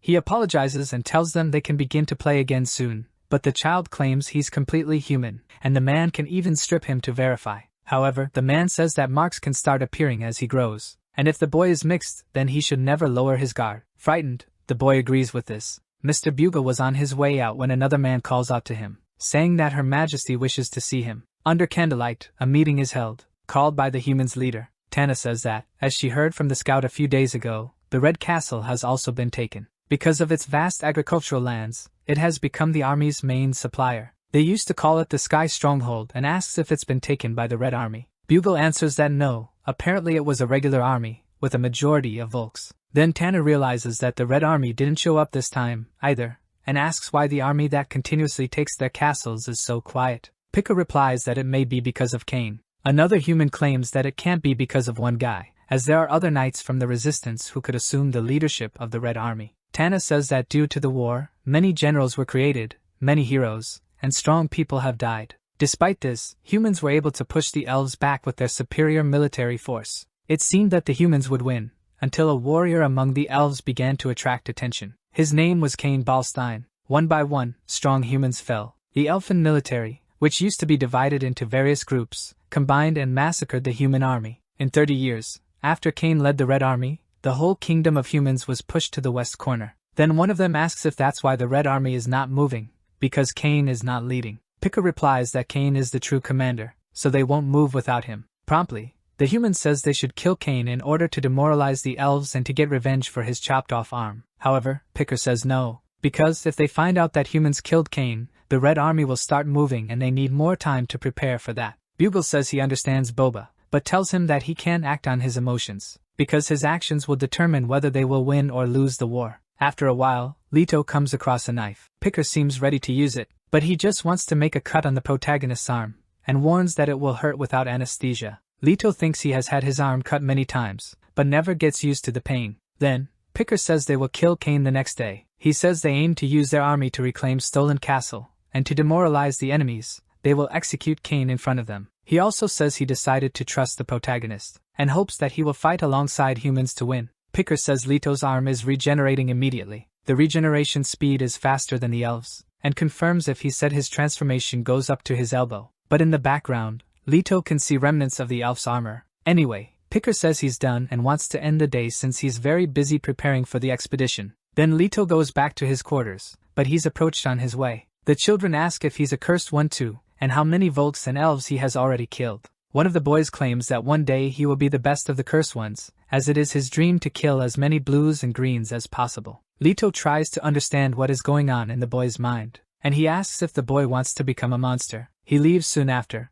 leaving the children disappointed. After that, the protagonist wanders aimlessly among the human colony. He walks among them, slightly downcast, until he finds a staircase. Then he decides to go down, and even manages to get passage to the underground. Calmly, he descends the stairs into the darkness, until he meets Cain. The elf comes face to face with the boy, and Leto asks if he plans to escape. Leto tells Cain to start talking, and if the boy can make him laugh, he might even save him. Cain remains silent for a while. The protagonist stares at him, demanding an answer. Then the elf says that, a long time ago, there was an elf who was raised among humans. Although there were already enslaved green-skinned Volks, humans had never seen blue skin before, and so they watched the child, calling him part of a rare species. Seeing how quickly the boy healed, they began to scar him for fun. The boy endured, hoping that one day he would become accustomed to the pain. When he turned 15, to escape the cold of the north, humans traveled to the continent of the albinos. There, humans saw the blue-skinned elf for the first time. First it was out of caution, then came the hatred. And after that, in the war, the boy ran away from the humans. For the elves, the boy joined the army, as a soldier, fought against humans, although he nearly died several times. The boy, who spent a lot of time with humans and therefore knew their habits well, also knew their weaknesses well and became a major influence in the war. He, who became a man on the battlefield, was determined in this hell full of monsters. Soon he would become the king of hell. Leto listened attentively to Cain's story, and as soon as he finished, the elf smiled. The protagonist asks if this demon was able to become a king, what would happen to humans and Volks. Cain responds that in this realm, people would not be divided by the color of their skin, only by who is strong and who is weak. Leto says that what Cain said was neither interesting nor funny. Then he throws into the cell what was left of the elf's armor, saying that this was the only piece left, and he can't do anything else if it doesn't work. However, Cain says that it is enough, and orders Charon to stand up, and to come to him at that very moment. Gradually, the piece of armor gets attached to the elf, and tells the master that he is hungry, because he doesn't have the strength. Leto extends his arm to him, ordering the armor to eat, so he does, eating the arm, and using it as strength to stand up. Cain asks Charon to release his power. He asks how much, and the elf says he wants it all. Our video ends here. If you enjoyed it, please like and subscribe to the channel. Until next time, bye bye.